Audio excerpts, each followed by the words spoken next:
The rain hit the cobblestones like 1,000 broken promises. Elara Vance stood at the iron gates of the Kane estate, water streaming down her face, her dress clinging to her like a second skin of shame. Inside that mansion was Darius Kane, the man everyone whispered about, the noble whose name made politicians nervous and merchants cross the street. And she was about to ask him to marry her, not because she loved him, she didn't even know him, but because in 3 days, her uncle would sign papers that would make her property, not person. So here she was, desperate and drenched, about to gamble everything on a man who owed her nothing. If you want to see how a single night can destroy everything you thought you knew about power, stay with me until the end. Hit that like button and drop a comment with your city. I want to see how far this story travels. The guard at the gate looked at her like she'd crawled out of the gutter. Maybe she had. "No visitors?" he said, not even bothering to straighten from his slouch against the stone pillar. Especially not at this hour. "I need to see Darius Kane." Elara's voice came out steadier than she felt.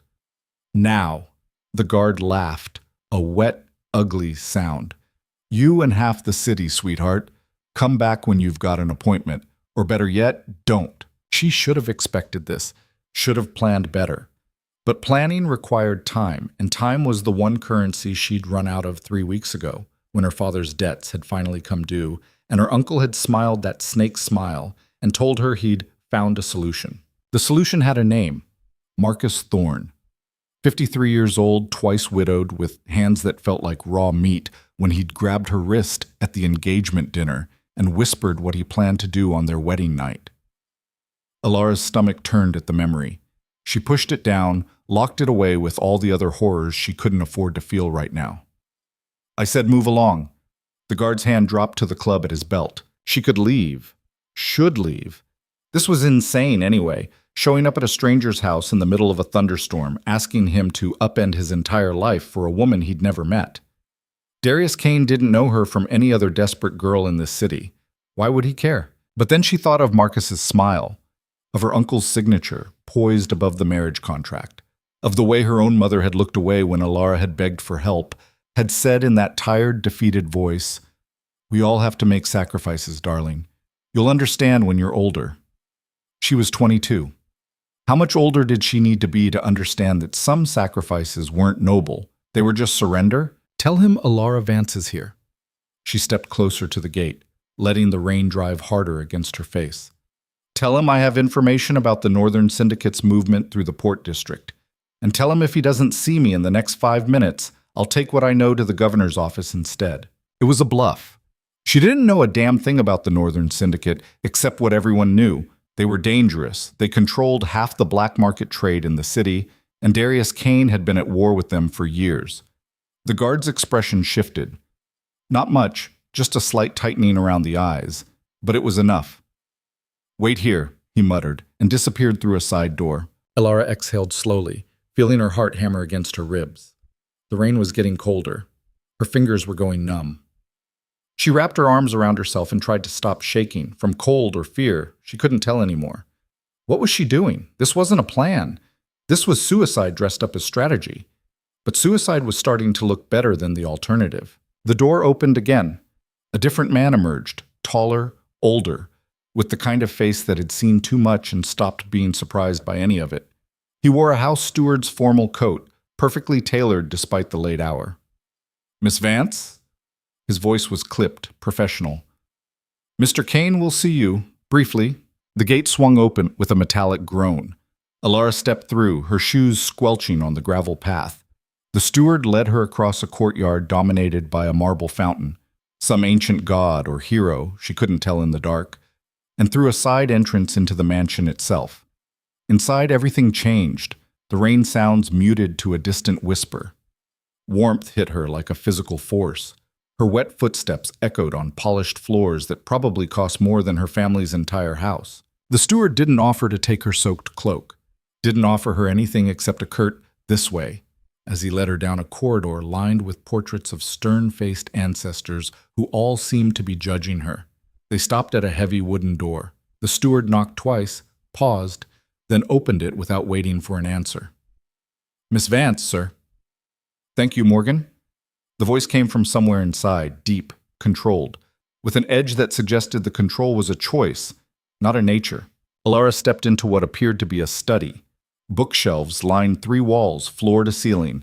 A fire burned in a massive stone fireplace. And behind a desk that looked like it had been carved from a single piece of dark wood sat Darius Kane. He was younger than she'd expected, maybe 30, 32. Dark hair pulled back from a face that was all sharp angles and harder edges. He wore a simple white shirt with the sleeves rolled up. No jacket, no pretense. But there was something in the way he sat, perfectly still, perfectly aware, that made the casual clothes feel more dangerous than any formal uniform. His eyes tracked her as she entered. Gray, she realized. Storm cloud gray, and just as cold. You're dripping on my floor, he said. I apologize. She didn't move. I'll make this quick. Please do. I'm told you have intelligence about the syndicate? He leaned back in his chair, fingers steepled. I'm curious how a young woman from the merchant district came across such information. So he'd already had her investigated. Of course he had. Probably knew her family history, her father's gambling debts, her uncle's arrangement with Marcus Thorne. Probably knew she was lying about the syndicate too. This was a test. I lied, Elara said simply. I don't know anything about the syndicate. I needed to get through your door, and I knew that would work. Something flickered in Darius's expression. Surprise, maybe. Or amusement. It was gone too fast to tell. Bold, he said. Stupid, but bold. Give me one reason I shouldn't have Morgan throw you back into the street. Because I have something better than information. She stepped forward, leaving wet footprints on his expensive rug. I have a proposition. I don't take propositions from strangers who lie to my guards. Then we're even, because I don't make propositions to men who hide behind walls and reputations. The words came out sharper than she intended. She was so tired, so scared, and fear was curdling into something harder, something that felt dangerously like anger. But we're both here now, so you might as well listen. Darius stood slowly. He was taller than he'd looked sitting down, easily 6 feet, broad-shouldered, moving with the kind of controlled grace that came from real training, not dancing lessons. He walked around the desk, stopped about 3 feet from her. You have 60 seconds. Marry me. She said it flat, direct, watching his face for a reaction. Got nothing except a slight narrowing of the eyes. 30 seconds left, he said. Use them better. My uncle is forcing me into a marriage contract with Marcus Thorne. The signing is in 3 days. I can't stop it. Not legally, not financially, not any way that matters. Except one. She met his gaze, held it. If I'm already married, the contract is void. Thorne can't claim what isn't available. And you thought of me because you're powerful enough that no one will challenge it. Because you have enough enemies that one more wife won't make a difference to your safety. And because... She hesitated, then pushed forward. Because you're the only man in this city who might actually understand what it means to be trapped by other people's plans. That landed. She saw it in the way his jaw tightened just slightly. You know nothing about me, Darius said quietly. I know you've been fighting the syndicate for 3 years. I know you lost your brother to them.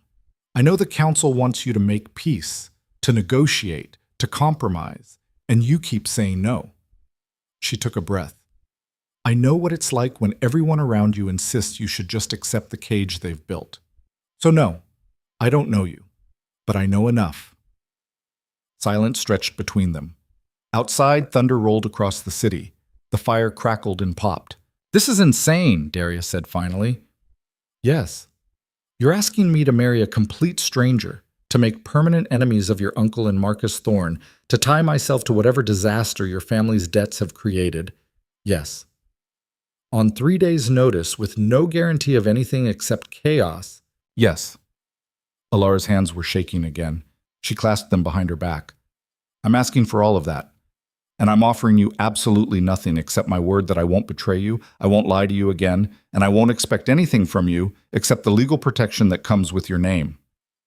Why should I believe you won't betray me? Because I have nothing left to bargain with.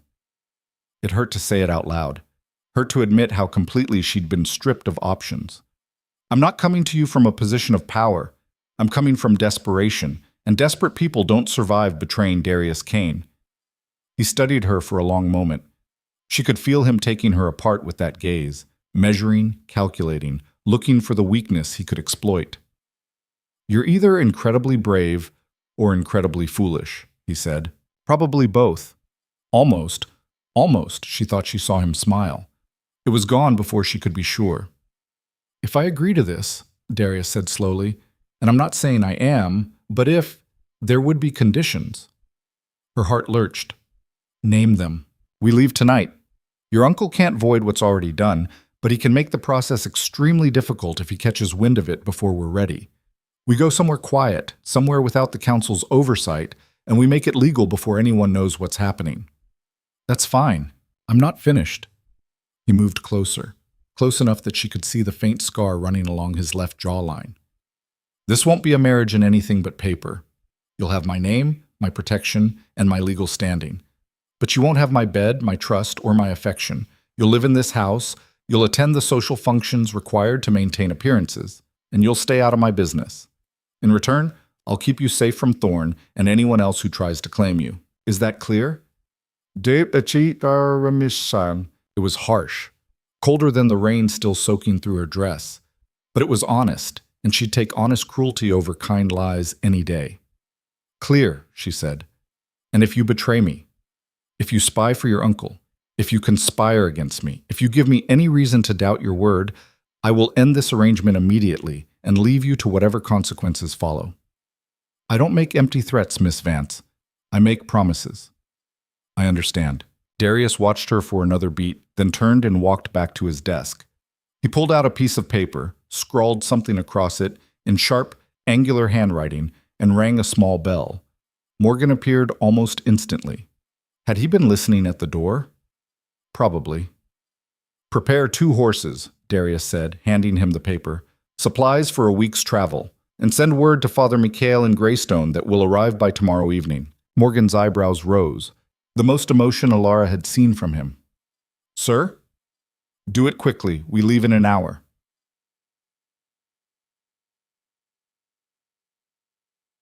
Very good, sir. Morgan took the paper and disappeared. Darius turned back to Elara. You should change. That dress won't survive 5 minutes of hard riding. I didn't bring... Morgan will find you something. Go with him when he returns. Don't go near the windows, don't speak to anyone, and don't leave the house. As far as the staff knows, you're a cousin seeking temporary shelter. Understood? She nodded, not trusting her voice. This was happening. This was actually happening. One more thing. Darius's expression hardened. Once we cross the city limits, there's no going back. I'm not interested in rescuing someone who gets cold feet halfway through. So if you have any doubts, any at all, voice them now. Did she have doubts? 1,000 of them. 1,000,000. She was about to run away with a man she'd met 10 minutes ago, a man with a reputation for ruthlessness, a man who'd just told her point blank he wanted nothing from her but compliance. But Marcus Thorne's hands had felt like death on her skin, and her uncle's smile had promised a lifetime of cages. No doubts, she lied. Darius nodded once. Then we have an accord. The next hour passed in a blur of controlled chaos. Morgan returned with a set of clothes, riding pants, a thick woolen shirt, a leather jacket that was too big in the shoulders but would keep her warm. He showed her to a small washroom where she could change, his face carefully neutral, asking no questions. When she emerged, he handed her a small pack. Dried food, basic supplies. Keep it light. Thank you. Don't thank me yet, miss. He paused at the door. Mr. Kane is complicated, but he keeps his word. If he's promised you protection, you'll have it. Just don't mistake protection for safety.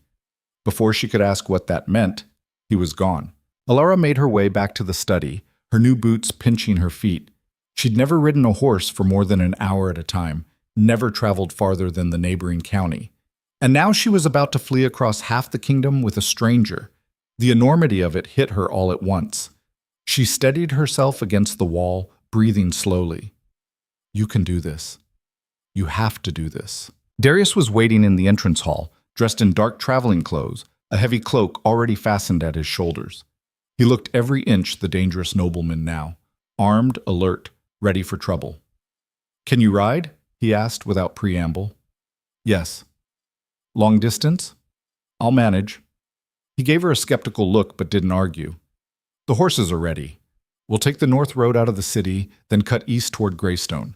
It's about a day and a half if we push hard. Can you keep up? I said I'll manage. Managing isn't the same as keeping up. Then I guess you'll find out which one I'm doing. She was too tired for his tests, too scared to pretend she wasn't. Something shifted in his expression. Not quite approval, but close. Fair enough? Let's go. They slipped out through a back entrance Elara hadn't even known existed. The rain had eased to a steady drizzle, but the wind had picked up, cutting through her jacket like it wasn't even there. Two horses waited in the shadows, both dark, both restless. Darius mounted in one smooth motion, settling into the saddle like he'd been born there. Elara's mount took her 3 tries and a boost from Morgan, who appeared silently, helped her up, and disappeared just as quickly. Stay close, Darius said. If we get separated, don't try to find me. Head to the Waystone Inn on the East Road and wait. I'll come for you. We're not getting separated. Optimism. How refreshing. He nudged his horse forward. Let's see how long that lasts. They rode out into the rain-soaked streets, keeping to the alleys and side roads. The city was quieter at this hour. Just the night watch. A few drunks stumbling home. The occasional prostitute calling half-heartedly from a doorway. No one paid them any attention. Elara's heart pounded so hard she thought it might crack her ribs. Every shadow looked like her uncle's men, every sound like pursuit. But Darius moved with calm certainty, leading them through a maze of streets she didn't recognize, and gradually the buildings started to thin, the cobblestones giving way to packed dirt. They were leaving. Actually leaving. The city gates loomed ahead, massive iron things that were supposed to be locked at night but somehow stood open, the guards nowhere in sight. Darius had planned this. Of course he had. A man like him didn't do anything without a plan. They rode through and suddenly the world opened up. Fields stretched in every direction, dark and endless. The rain fell harder here, nothing to block it. Wind howled across open ground. Darius kicked his horse into a faster pace. Elara followed, her thighs already aching, her hands numb on the reins. She hadn't been lying, she could ride. But gentle trots through the park were different from this, from pushing through the dark at a pace that made her teeth rattle. The hours blurred together. Rain, wind, darkness. The rhythm of the horse beneath her. Darius's back ahead, never slowing, never looking back to check if she was keeping up. Pride kept her going. Stupid, stubborn pride.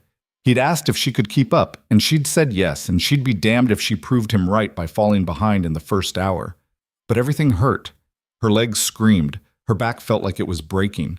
Her hands were so cold she couldn't feel the reins anymore, just held on through muscle memory and desperation. When Darius finally slowed, pulling off the road into a small copse of trees, she nearly fell off the horse from relief. "We'll rest here for an hour," he said, dismounting. "Water the horses, eat something, then we keep moving." Elara slid off her horse, less of a dismount than a controlled collapse. Her legs buckled. She caught herself on the saddle, breathing hard. Darius was watching her. "You should have told me if you couldn't. I'm fine." She straightened, ignoring the protest from every muscle. "Just need a minute?" "We don't have minutes to spare." "Then I'll be quick." She fumbled with her pack, pulled out the water skin Morgan had packed. Her hands were shaking so badly she nearly dropped it. Darius stepped closer, took it from her, opened it, handed it back without a word. She drank, the water cold and clean, feeling it settle her stomach. "Thank you," he grunted, turning away to check his horse's saddle. "Eat. You'll need the strength." They ate in silence, dried meat and hard bread that tasted like dust but filled the hollow in her stomach. The rain drummed on the leaves above. Somewhere in the distance, an owl called out. "Why did you really agree to this?" Elara asked quietly. Darius didn't look up from his horse. "Does it matter? I just offered you nothing but trouble. Men like you don't agree to deals like that without a reason. Maybe I like trouble." "You don't." That made him pause. He glanced at her over his shoulder, expression unreadable. "What makes you so sure?" "Because everything about you is controlled.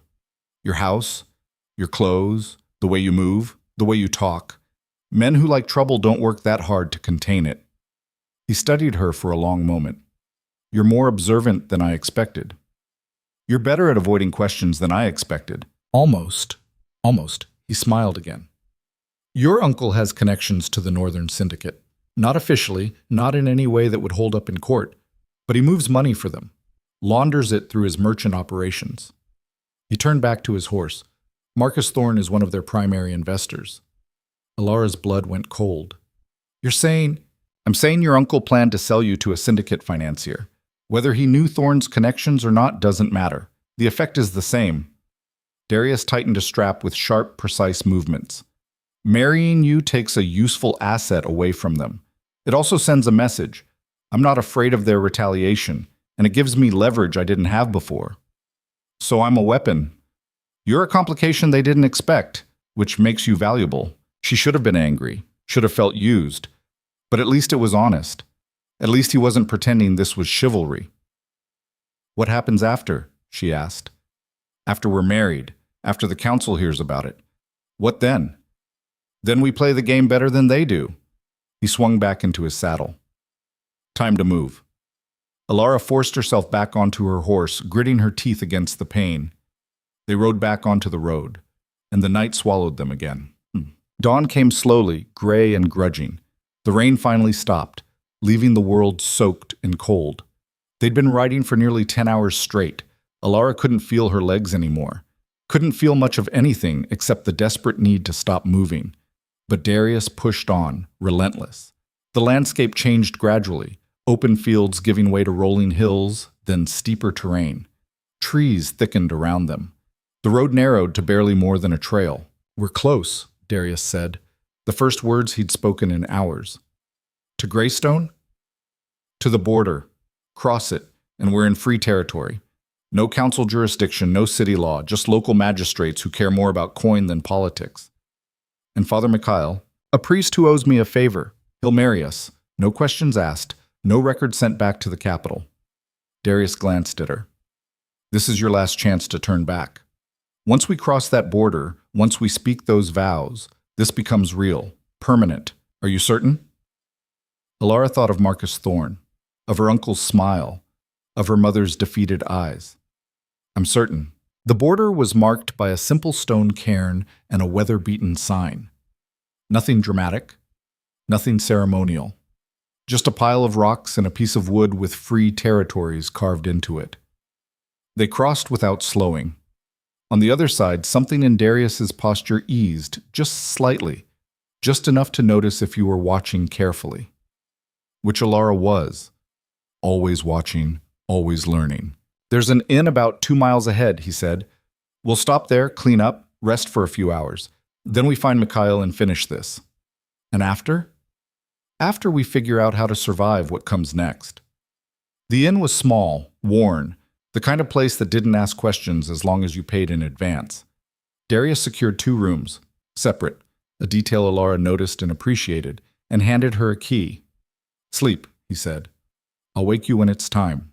She didn't argue, didn't have the energy, just stumbled into the room, collapsed onto the bed without even removing her boots, and fell into darkness. When she woke, the light had changed. Afternoon, maybe early evening. Someone had left food on the table. Bread, cheese, apples. Her stomach growled. A knock at the door. Are you decent? Darius's voice. Yes. He entered, looking tired but steady. He'd changed clothes, simple dark shirt and pants, nothing that would draw attention. We should go. Mikhail's expecting us. The church was barely more than a chapel, stone walls, a simple wooden altar, candles burning in the dimness. Father Mikhail was ancient, bent like a question mark, with eyes that were sharp despite his age. Darius Kane, he said, his voice surprisingly strong. You never visit unless you need something. This is Elara Vance we want to marry. Tonight? Mikhail's gaze shifted to her, assessing. Does the girl speak for herself? I do, Elara said. And yes, I want this. No family? No witnesses? No, Darius said flatly. Just us. The old priest sighed. You bring me such joy, Kane, truly. But he moved toward the altar anyway, pulling out a worn book. Very well, but I'll need your true consent, girl. Not coerced, not bought. Your own free choice. Elara met his eyes. I choose this, freely. Then let's begin. The ceremony was brief, stripped of all pageantry. Just words, simple and binding. Mikhail spoke them with quiet gravity, and Elara repeated them, hearing her voice echo in the empty chapel. Darius's responses were steady, controlled. No hesitation, no doubt. When it came time for rings, Mikhail produced 2 plain iron bands. Temporary, he said, until they could afford proper ones. Elara almost laughed. They were perfect, honest. By the old laws and the binding words, I name you married, Mikhail said finally. What's done is done. May you find whatever it is you're looking for. And just like that, it was over. Elara Vance was now Elara Kane. Outside, the sun was setting, painting the sky in shades of red and gold. Darius walked beside her in silence, the iron ring heavy on his finger. So, he said eventually, now we go back and face the consequences. Together? He glanced at her, something shifting in those storm-gray eyes. Yes, together. It wasn't love. It wasn't even friendship yet. But it was a promise made and kept. And for now, that was enough. They stayed at the inn that night, separate rooms, as agreed. Elara lay awake staring at the ceiling, the iron ring cold against her finger, wondering what the hell she'd just done. Marriage to a stranger, flight from everything she'd ever known. And tomorrow, they'd ride back into the storm. She must have slept eventually because Darius was knocking on her door at dawn, his voice flat through the wood. We leave in 30 minutes. The ride back felt different. Slower somehow, even though they kept the same brutal pace. Maybe it was the weight of what they'd done settling over them like a second skin. Maybe it was just exhaustion catching up. They didn't talk much. What was there to say? The vows were spoken. The die was cast. Around midday, Darius finally broke the silence. When we get back, there will be questions, accusations. Your uncle will try to invalidate the marriage. Thorn will want blood. I know. The council might side with them, claim we violated protocol, manipulated the law. He glanced at her. It won't be pretty. I didn't expect pretty. No, I suppose you didn't. He was quiet for a moment, then, you'll need to learn how to lie better. That caught her off guard. Excuse me? Your face shows everything you're thinking. Fear, anger, disgust. In the world we're walking into, that's a liability. His tone was matter-of-fact, almost clinical. They'll push you, try to break you, force you to admit this was my idea, that I coerced you. You need to hold the story, no matter what. What is the story? That we met months ago, discreetly. That you came to me for help, yes, but that what developed was genuine, unexpected, but real. He said it like he was reciting a military strategy. They'll look for cracks, don't give them any. You want me to lie about loving you. I want you to survive what's coming. Fair enough. Elara straightened in the saddle, ignoring the screaming protest from her back. Then teach me. How do I make them believe it? Darius considered that. Tell the truth wherever possible. Truth is easier to remember, harder to contradict. We did meet last night. You did come to me for help. Those facts stand. The interpretation is what we control. And if they ask about the wedding, then you tell them it was your choice. Repeat it as many times as necessary. Your choice, your decision, your will. He paused. Because it was, wasn't it? Yes. Then you already know how to sell it. Just remember that feeling, that moment when you decided to walk through my gates in the rain. Hold on to that. Everything else is just details. They rode in silence for another mile before Elara spoke again. You've done this before. Coached someone through a lie. I've survived people trying to destroy me. Same skill set. Who tried to destroy you? His jaw tightened. That's not relevant. It is if we're supposed to be married. If I'm supposed to convince people this is real, I need to know something about you beyond your reputation. You know enough. I know that you lost your brother, that you're at war with the syndicate, that you control half the shipping routes in the Eastern District and most of the council is terrified of you. She watched his profile, looking for cracks in that controlled facade. What I don't know is why you live alone in that massive house, why you have no family, no close allies, nothing but Morgan and a staff that treats you like a commander instead of an employer. Maybe I prefer it that way. Nobody prefers isolation. They just learn to survive it. Darius's hands tightened on the reins. For a long moment, she thought he wouldn't answer. Then, quietly, my father arranged my brother's death, sold information to the syndicate about a shipment Thomas was protecting. They ambushed him, killed everyone, made it look like a random raid. Elara's breath caught. Your own father wanted Thomas's inheritance consolidated, wanted control of the family business without Thomas's moral objections getting in the way. His voice was perfectly flat, perfectly controlled. I proved it 2 years later, presented the evidence to the council. They executed him for treason. I'm sorry. Don't be. He made his choice. I made mine. Darius glanced at her. You wanted to know why I live alone. There's your answer. Everyone close to me either dies or betrays me, so I stopped letting people get close. Except now you have a wife. On paper, not in proximity, but something in his tone suggested he was trying to convince himself as much as her. The city appeared on the horizon as the sun began its descent, a dark sprawl of buildings and smoke, the harbor glinting like broken glass in the fading light. Elara's stomach twisted. Somewhere in there her uncle was probably already plotting. Marcus Thorne was probably sharpening his knives, metaphorically or otherwise. We go straight to the house, Darius said. You don't speak to anyone we pass. You don't react to anything they say. And you absolutely do not apologize or explain. Understood? Understood. They entered through the same north road they'd left by, and this time the guards at the gate did notice. Stared, actually, their eyes widening as they recognized Darius and the woman riding beside him. One of them opened his mouth like he wanted to ask something, then thought better of it and stepped aside. News traveled fast in a city like this. By the time they reached the merchant district, people were stopping to watch them pass. Whispers followed in their wake like a physical thing. Is that Kane? Who's the woman? She looks familiar. Isn't that Vance's niece?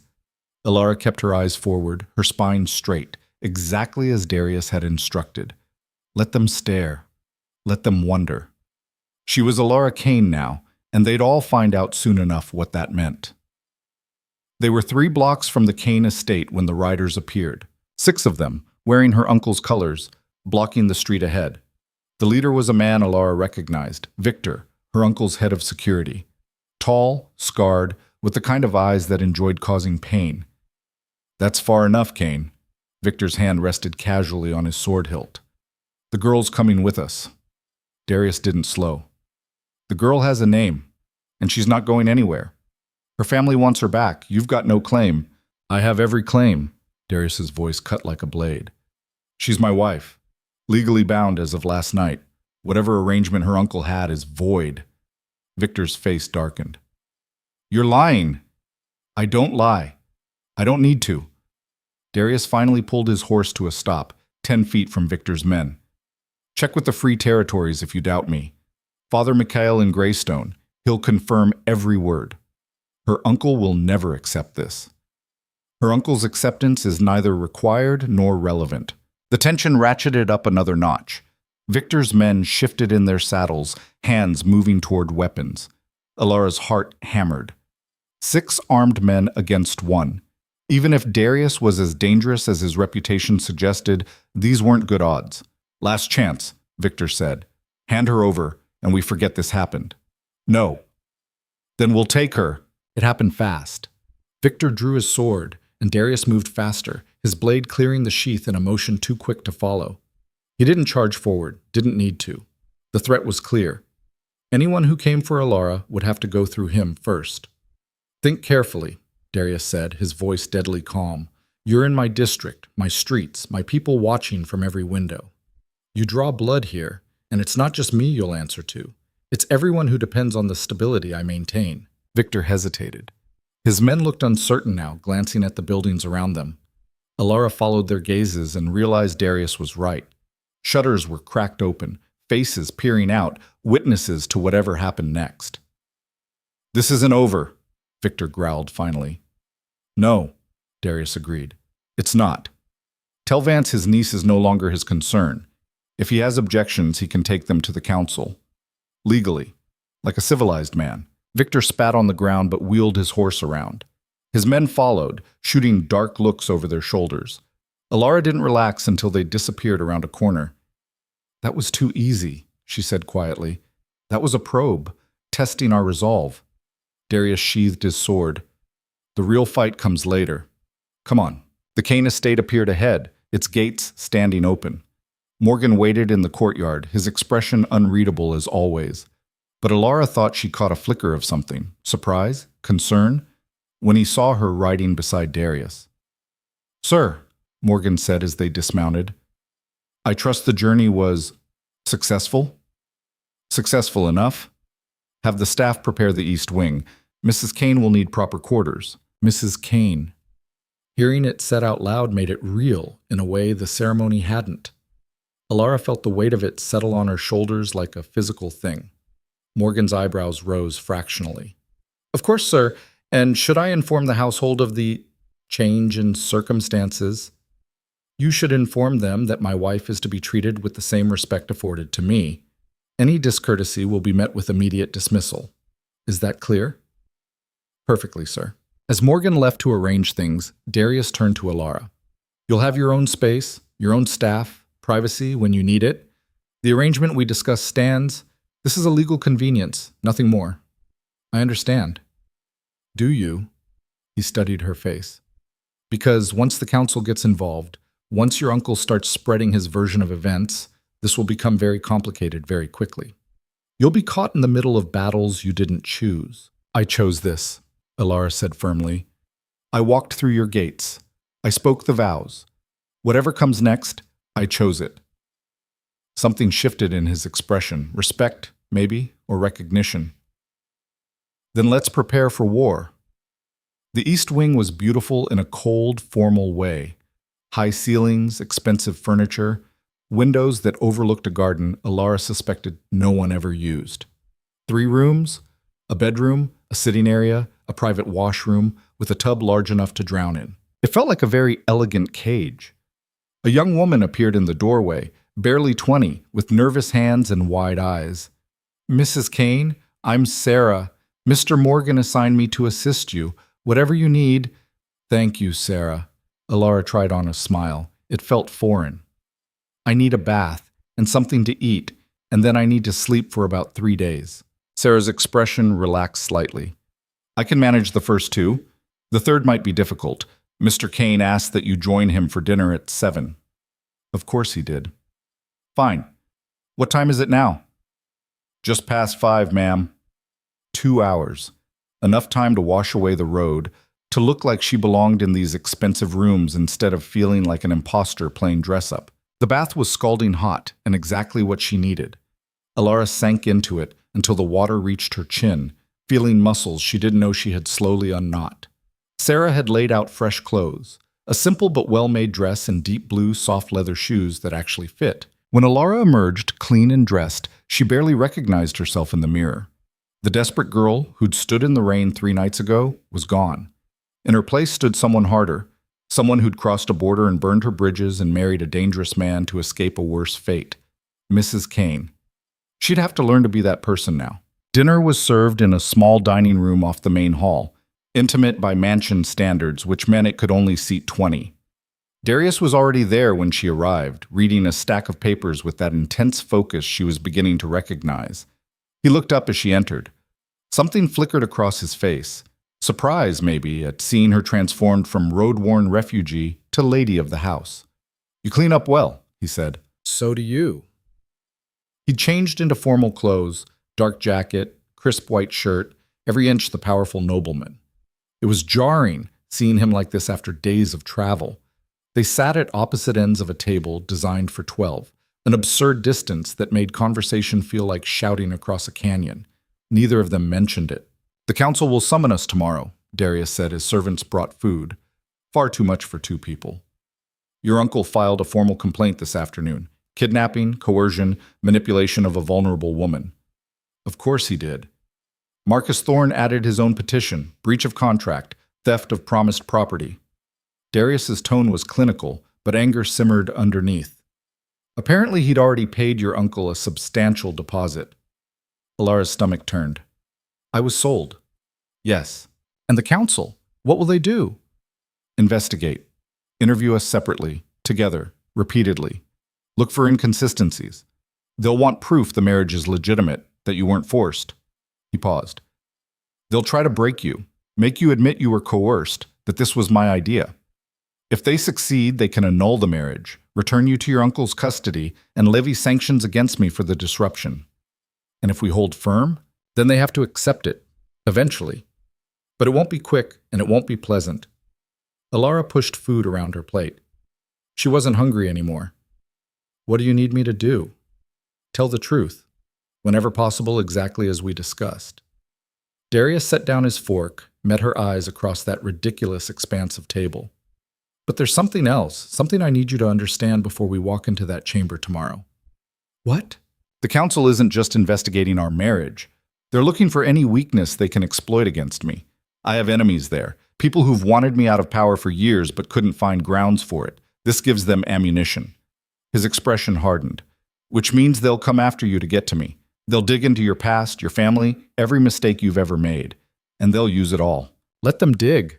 I've got nothing to hide except debts that aren't mine and an uncle who sold me. Everyone has something to hide. It wasn't cruel, just stated fact. Secrets, embarrassments, fears, they'll find yours. And when they do, they'll use them in front of the entire council, in front of witnesses and recorders who will make sure the whole city knows.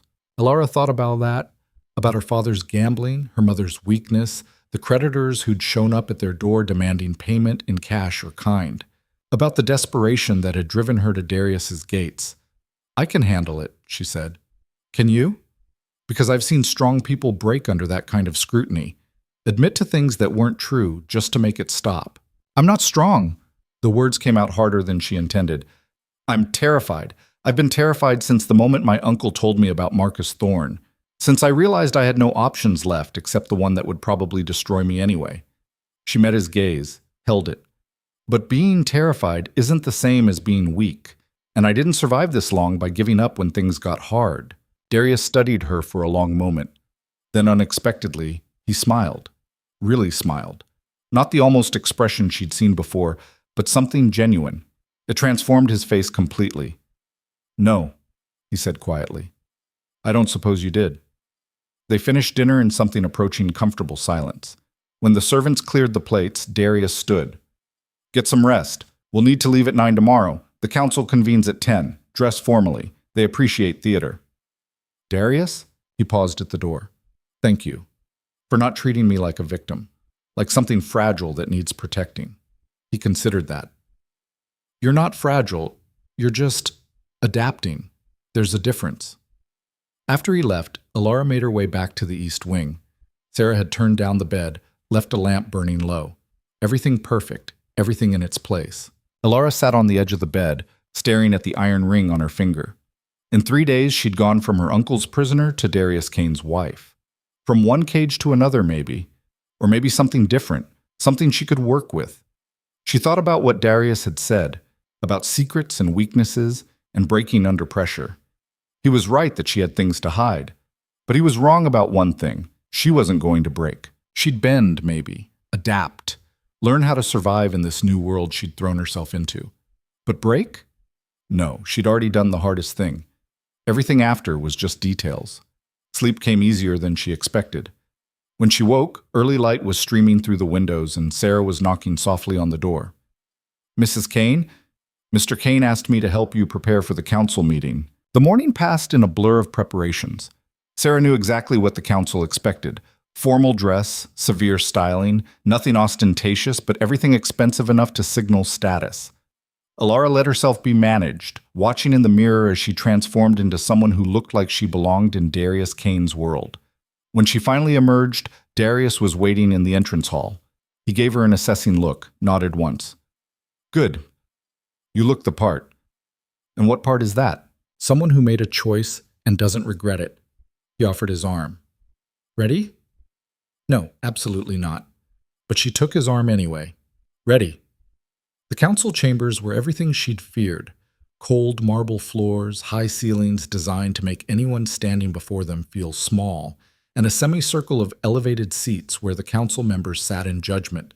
12 of them, representing the city's major factions and interests. Elara recognized a few faces. Councillor Thatch, who controlled the merchant guilds.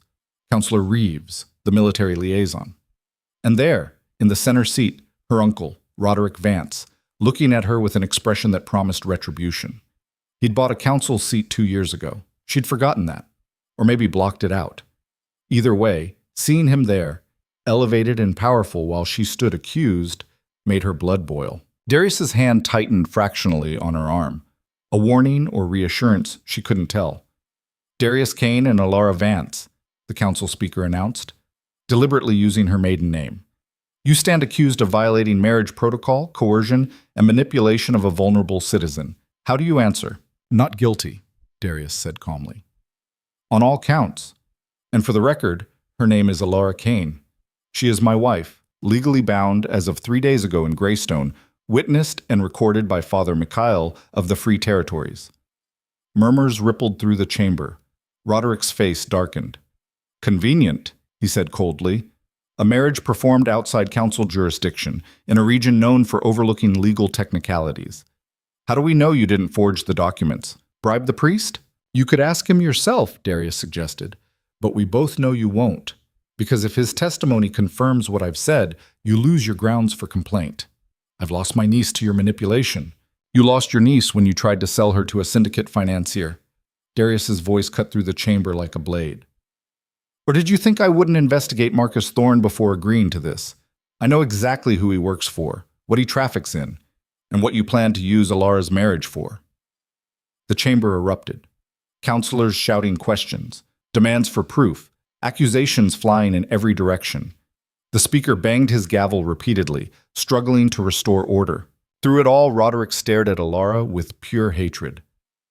You will regret this, he said quietly enough that only she and Darius heard. Both of you. We already do, Elara said, surprising herself. Every time we look at men like you and realize this is what passes for leadership. His face went red. You ungrateful little... Enough!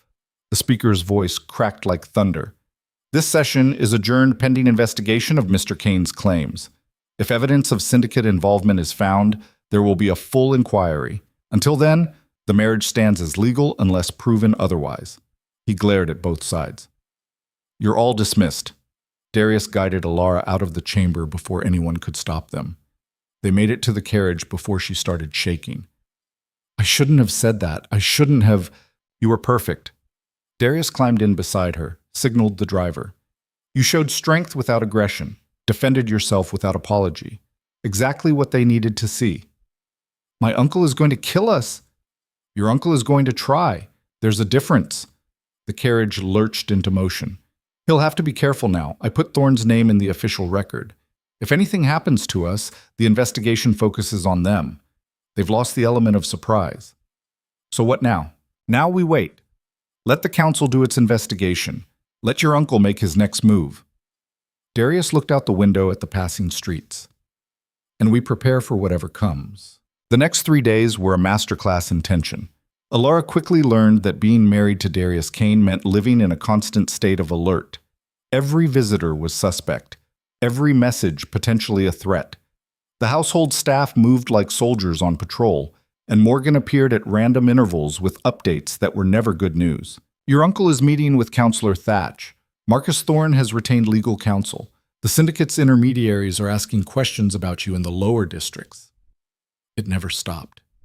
Elara spent her time learning the layout of the house, the routines of the staff, the subtle signals that meant danger was close.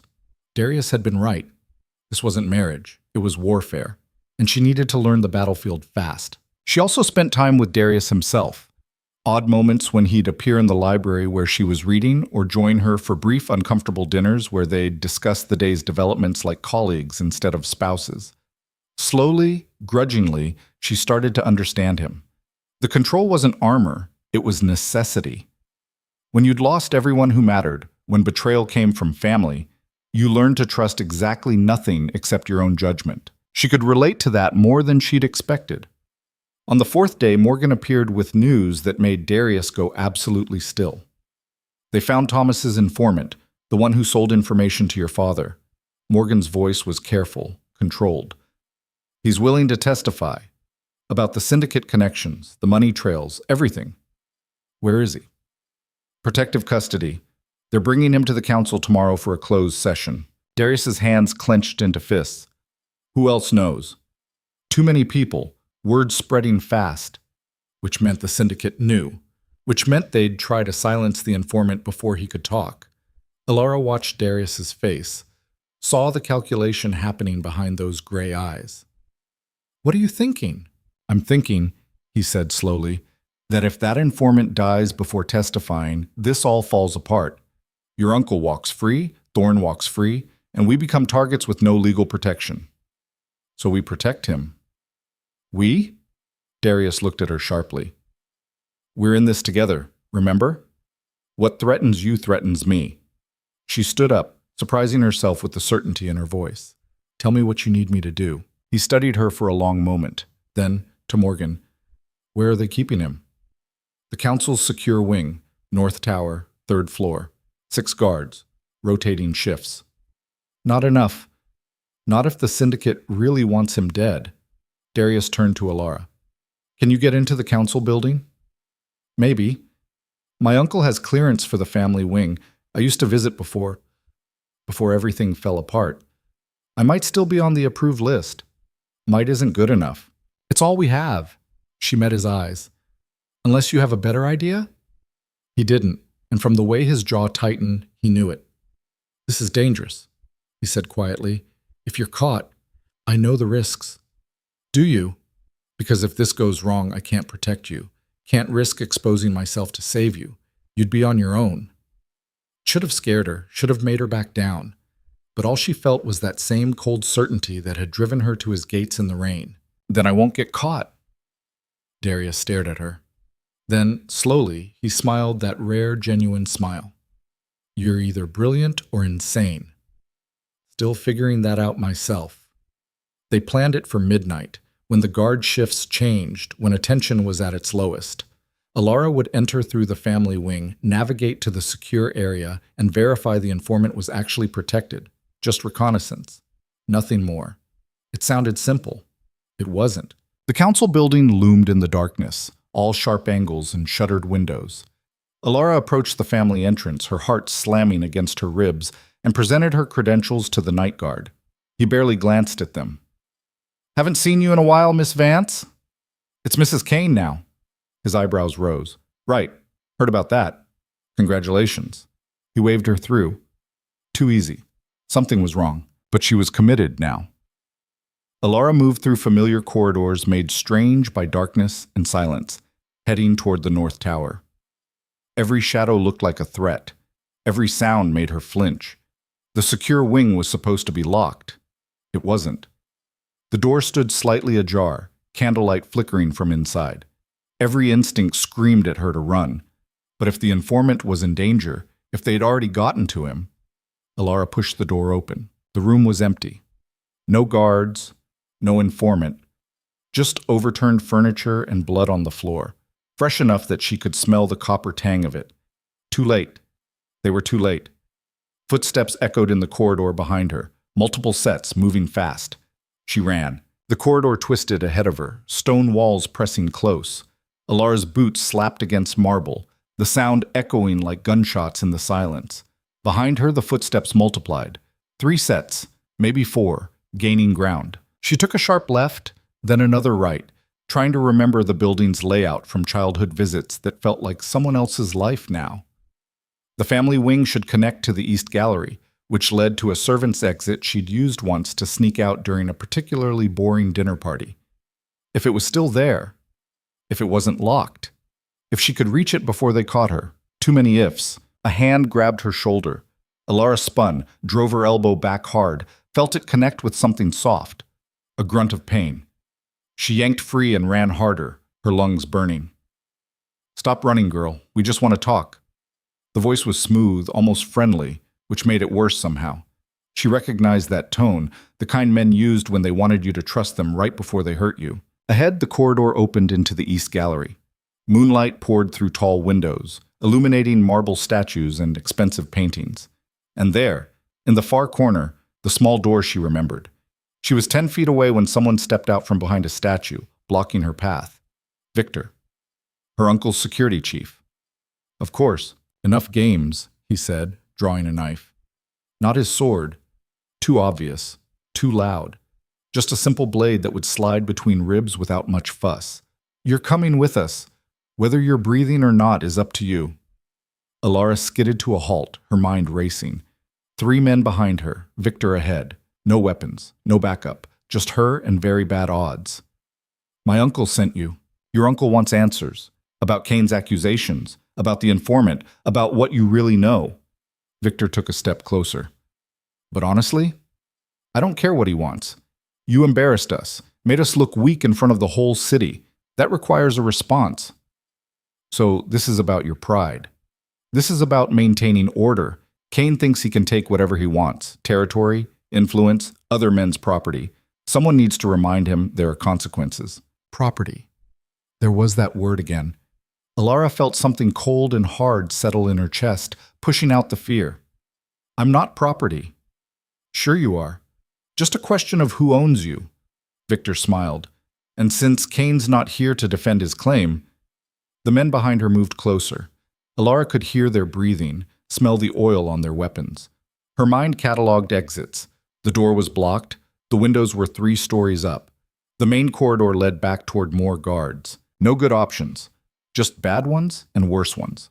So she chose the insane one. She ran straight at Victor. He wasn't expecting it. People didn't run toward the knife.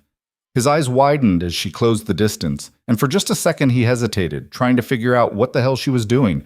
That second was all she needed. Elara grabbed a bronze candlestick from a side table as she passed, swung it with everything she had. It connected with Victor's wrist. The knife went flying, skittering across marble. She didn't stop, didn't think, just kept moving, past him, through the door, slamming it behind her. No lock. Of course there was no lock. She jammed the candlestick through the handle, wedging it against the frame. It wouldn't hold long. Maybe 30 seconds. The servant's stairs spiraled down into darkness. Elara took them 2 at a time, her hand sliding along the rough stone wall for balance. Behind her, wood splintered. They were through.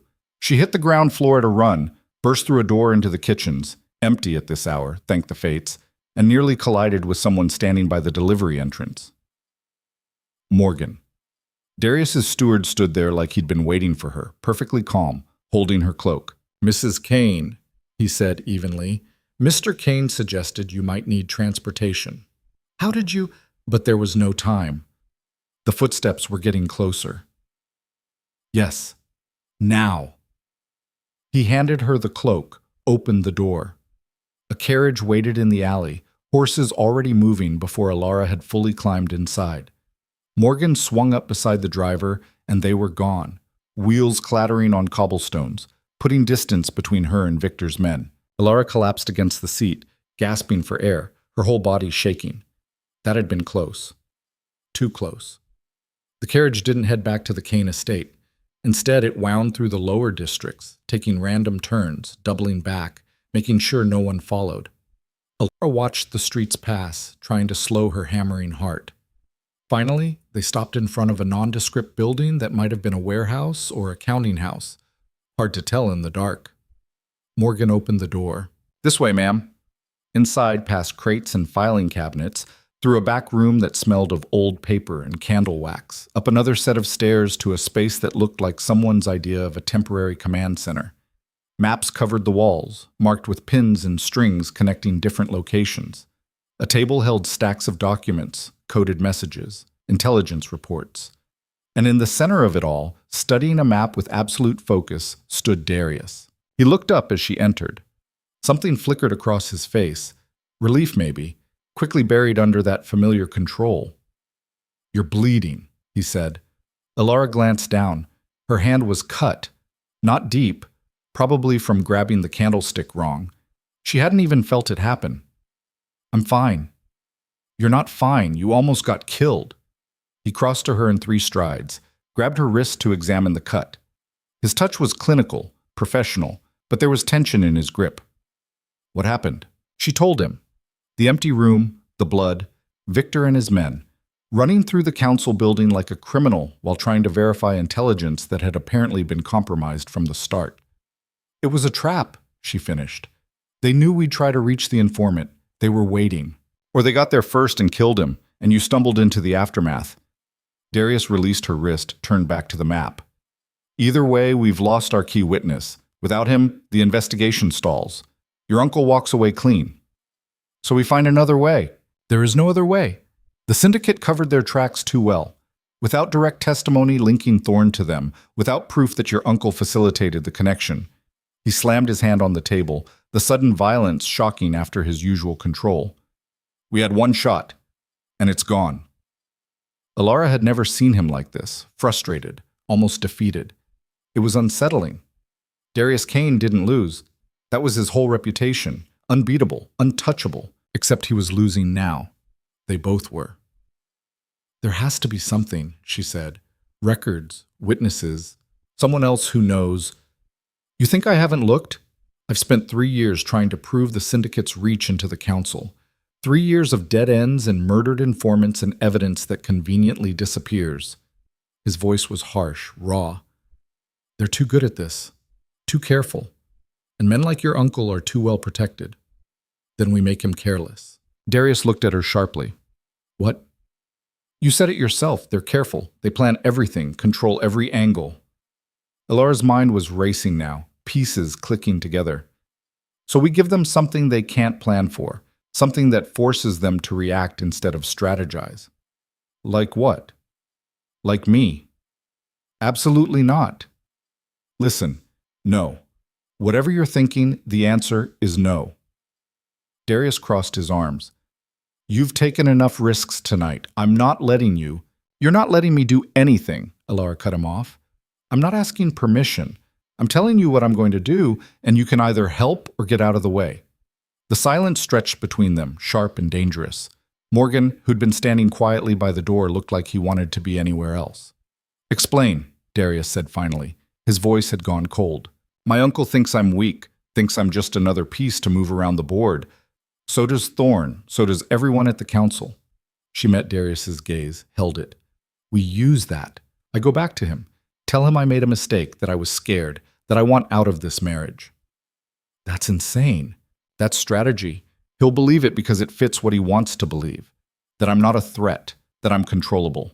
She started pacing, energy flooding through her despite the exhaustion.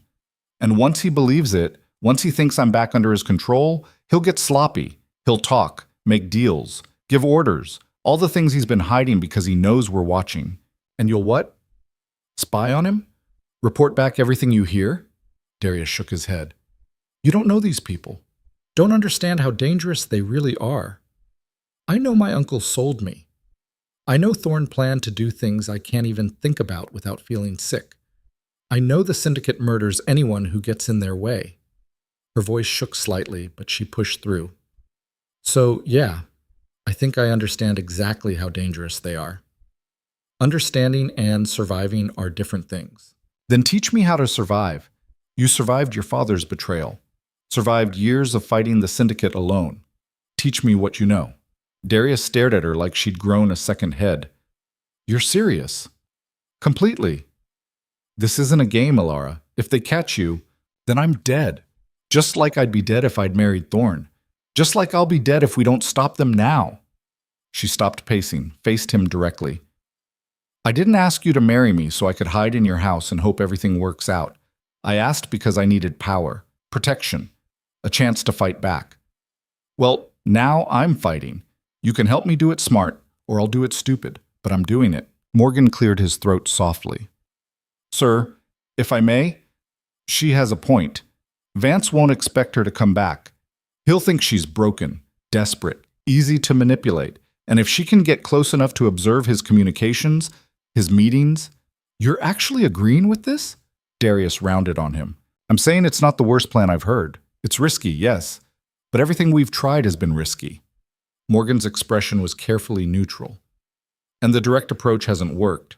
Perhaps it's time for subtlety. Darius turned back to the map, his jaw working. Elara could see him calculating, weighing risks against potential gains, trying to find any other option. If we do this, he said finally, not looking at her, it would require perfect execution. One mistake, one slip, and you're compromised. I know. You'd have to convince him completely. Make him believe you're terrified of me, desperate to escape. You'd have to lie to his face every single day and never break character. I can do that. And if you get actual intelligence, names, dates, transactions, you'd need a way to pass it without being detected. No direct contact, no messages that could be intercepted. He finally turned to face her. You'd be alone in there, completely alone. No backup, no rescue if things go wrong. The weight of that settled over her, alone in her uncle's house, surrounded by people who wanted to use her or hurt her, or both. Playing a role every waking moment. One mistake away from death. But what was the alternative? Keep running? Keep hiding?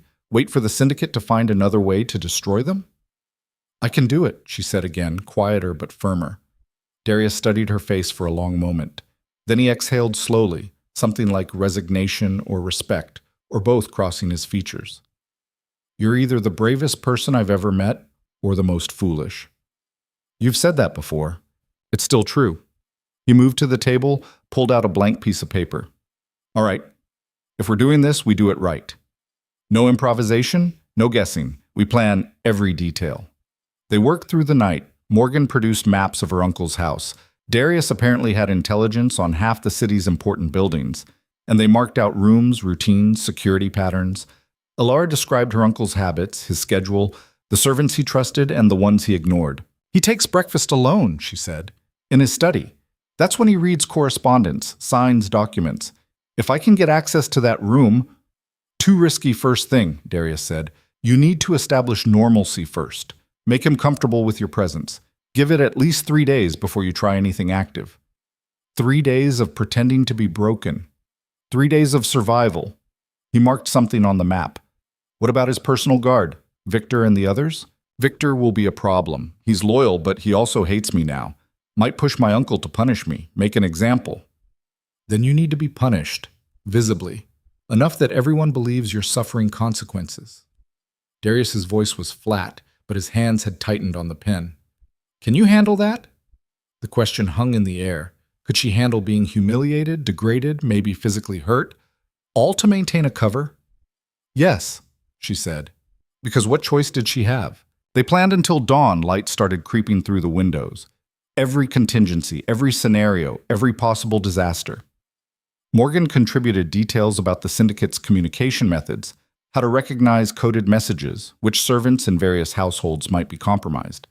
By the time they finished, Elara's head was spinning with information. Dead drops, signal codes, escape routes. The whole elaborate machinery of espionage laid out like a game board. You'll memorize all of this, Darius said. Not write it down, not keep notes, everything in your head. When do I go? Today. This morning. Before your uncle has time to wonder where you are. He hesitated, then added, There's still time to change your mind. I won't judge you for it. This is more than anyone should have to do. But Elara was already shaking her head. I'm not changing my mind. Then we need to make this convincing. Darius looked at Morgan. Bring the carriage around to the front. Make sure people see it. We want witnesses to what happens next. What happened next was theater. Brutal, ugly theater. Darius and Elara staged a fight in the front courtyard of the Kane estate, timing it for when servants and nearby residents would be stirring. Elara screamed at him, accusations of imprisonment, of forcing her into marriage, of keeping her locked away. Her voice carried, raw and desperate. Darius played his part perfectly, cold, dismissive, telling her she was hysterical, telling her she belonged to him now, that she'd made her choice and would live with it. The words stung even though she knew they were false. Maybe because part of her worried they weren't entirely false. She ran, actually ran from the estate, stumbling in the street, looking every inch the desperate wife fleeing her husband. Darius didn't follow, just stood there watching, his expression hard. People were watching from windows. Good. Let them see. Let them talk. Elara made her way through the city on foot, her dress getting muddy, her hair coming loose from its pins. By the time she reached her uncle's house, she looked exactly like what she was pretending to be, broken, defeated, with nowhere else to go. The guard at the door recognized her. His eyes widened. Miss Vance? Please, she said, and let her voice crack. I need to see my uncle. I made a mistake.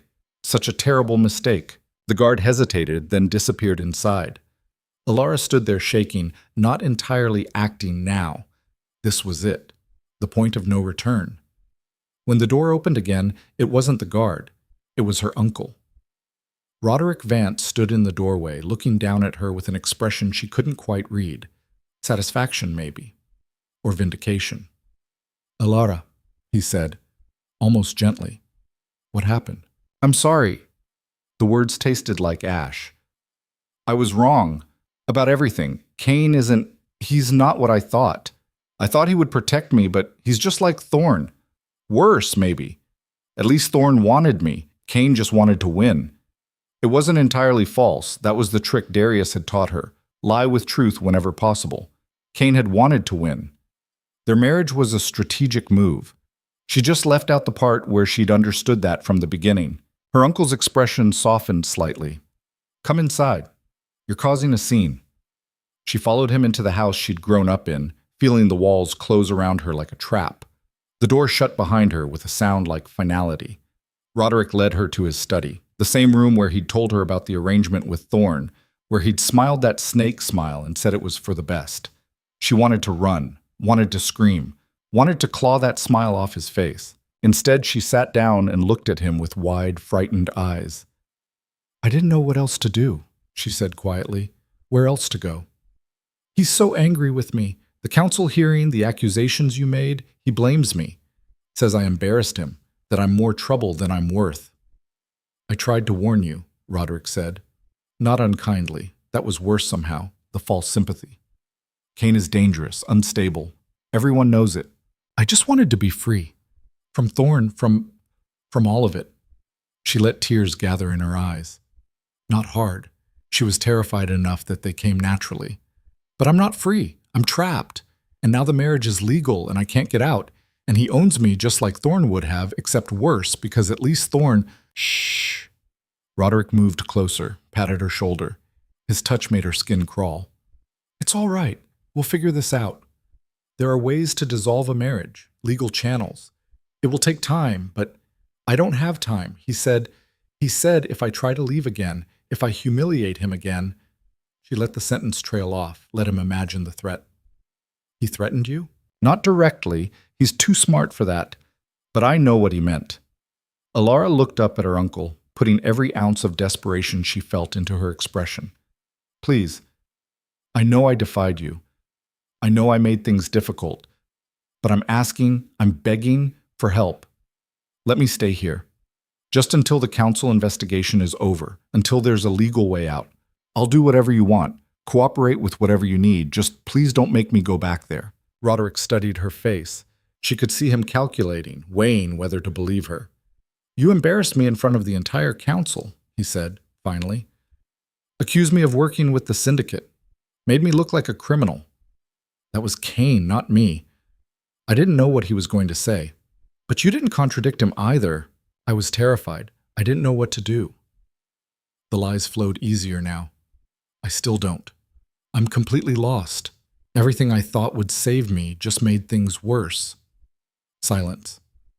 Her uncle walked to the window, looked out at the street. "If I let you stay," he said slowly, "there would be conditions. You'd need to provide testimony about Cain's household, his activities, anything that might be useful to the council's investigation." There it was. The hook. He wanted intelligence on Darius, and he thought she was desperate enough to provide it. Perfect. "I'll tell you whatever you want to know," Elara said.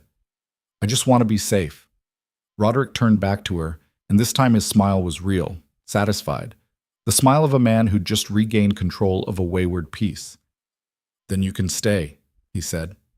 "Welcome home, Elara." The word home felt like a curse. Over the next 2 days, Elara settled into a routine that felt like slow suffocation.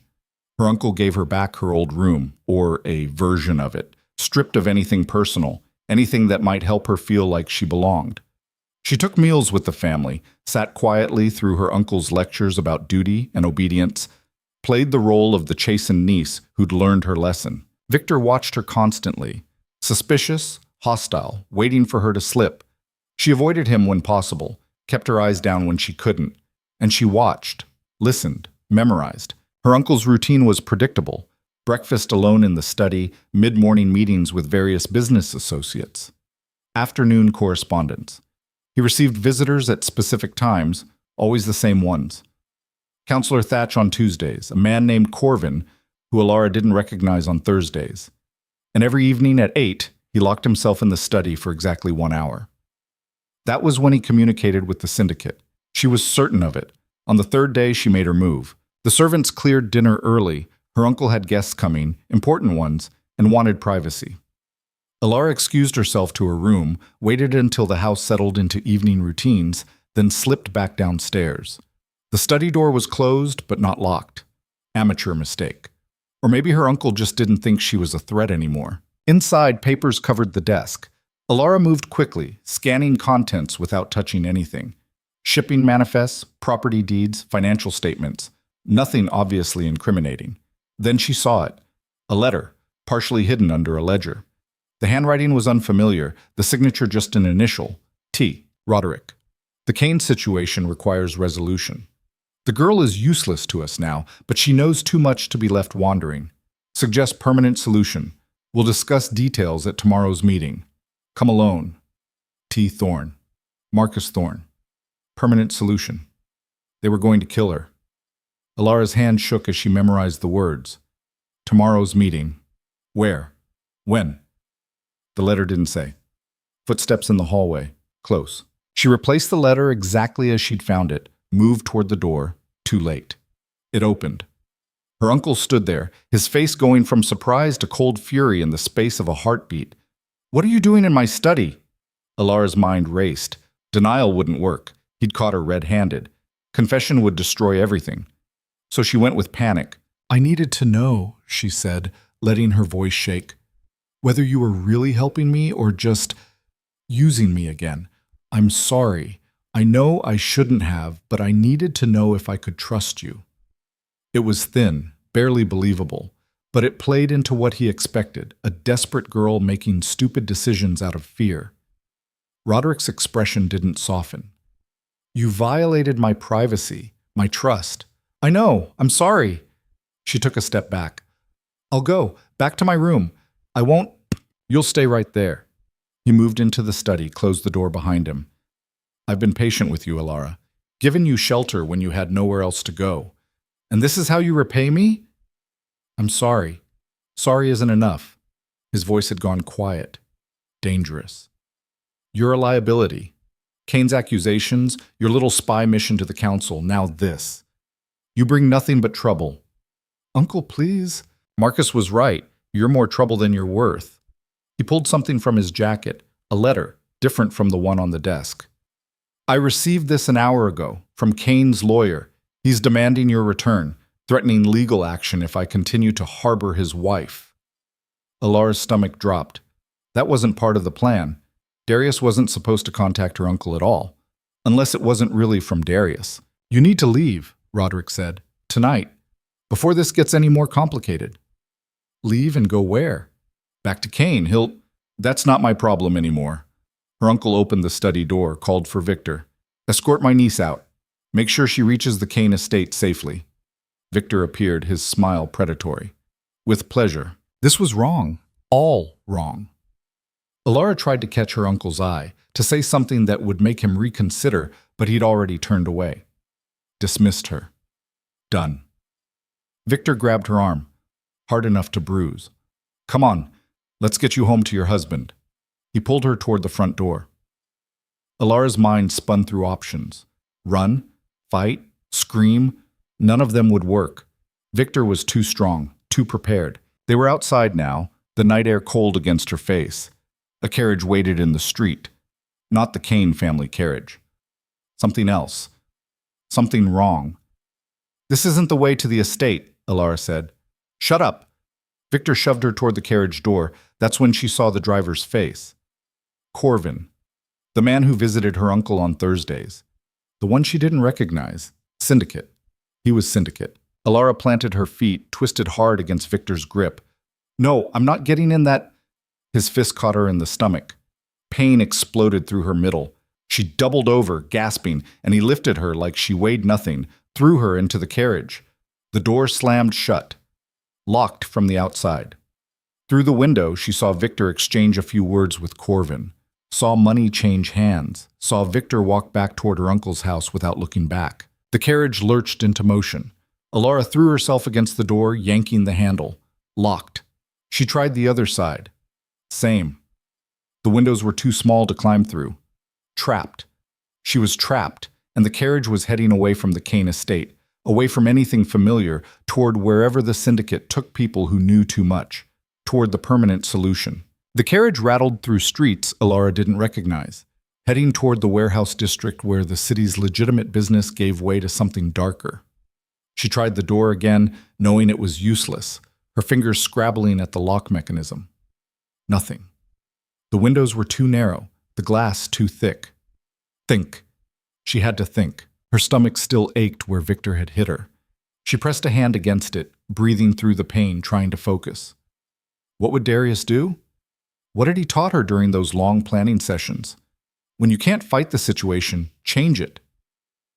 The carriage slowed, turning onto rougher ground. Elara braced herself against the seat, feeling the wheels bump over broken cobblestones. They were close to wherever Corvin was taking her, close to running out of time. She pulled off her shoe, a foolish lady's shoe with a small heel but a hard edge. Not much of a weapon, but better than nothing. Then she pressed herself against the side wall, out of direct line of sight from the door. The carriage stopped. Footsteps approached. The lock clicked. The door swung open. "Come on out, Mrs. Kane," Corvin said. "Nice and easy, and maybe this doesn't have to hurt." Elara didn't move. Let him think she was cowering, terrified. Let him get closer. He sighed, climbed into the carriage. "Don't make this difficult." She swung the shoe with everything she had, aiming for his throat. Missed, caught him across the jaw instead. He stumbled back with a curse, blood springing from his lip. Not enough. She needed to move. Elara lunged for the open door, but Corvin recovered faster than she'd expected. His hand caught her hair, yanked her back. She screamed. Didn't care who heard, didn't care about dignity. Just screamed and fought and clawed at his face. "Crazy bitch." He backhanded her. Her head snapped to the side, stars exploding across her vision. Then suddenly he let go, stumbling backward. Someone had grabbed him from behind, pulled him out of the carriage entirely. Elara heard the solid thump of flesh hitting flesh, a pained grunt. She scrambled to the door, looked out. Morgan had Corvin in a chokehold, the driver's face going purple. Two other men, Kane household guards, she realized, were securing the carriage horses. "Mrs. Kane," Morgan said calmly, as if this was a normal social call. "Are you injured?" Her voice came out shaky. "I'm fine. How did you—" "We've been following since you left your uncle's house, Mr. Kane's orders. He suspected something like this might happen." Morgan tightened his grip as Corvin struggled. "Quietly, sir, or I'll make this permanent." Corvin went still. Another carriage appeared from a side street, the actual Kane carriage this time. Darius stepped out, his face a mask of cold fury. He looked at Elara, cataloging her disheveled state, the mark on her face, the way she was shaking. "Get her in the carriage," he told Morgan. Then to Corvin, "You're going to tell me everything, where you were taking her, who gave the order, every single person involved in this. And if I don't like your answers, I'll let Morgan finish what he started." Morgan hauled Corvin toward the other guards. Darius moved to Elara, his hands surprisingly gentle as he helped her down from the stolen carriage. "I told you it was dangerous," he said quietly. "You also had me followed." "Of course I did. You think I'd send you in there without backup?" He guided her toward his carriage. "You did well. Got the information we needed." "The letter. Thorne's letter. I saw it." Her words tumbled out fast. "They're planning something. A meeting tomorrow. And they called me useless. Said I know too much. Suggested a permanent—" "I know." Morgan heard part of your conversation with Roderick before Victor interrupted. Darius helped her into the carriage, climbed in after her. "Which is why we intercepted you. The plan was always to extract you if things went wrong." "You could have told me that. Would it have changed anything? Made you less convincing?" He studied her face. "You needed to believe you were alone in there. It made the performance real." She wanted to be angry about that. But he was right.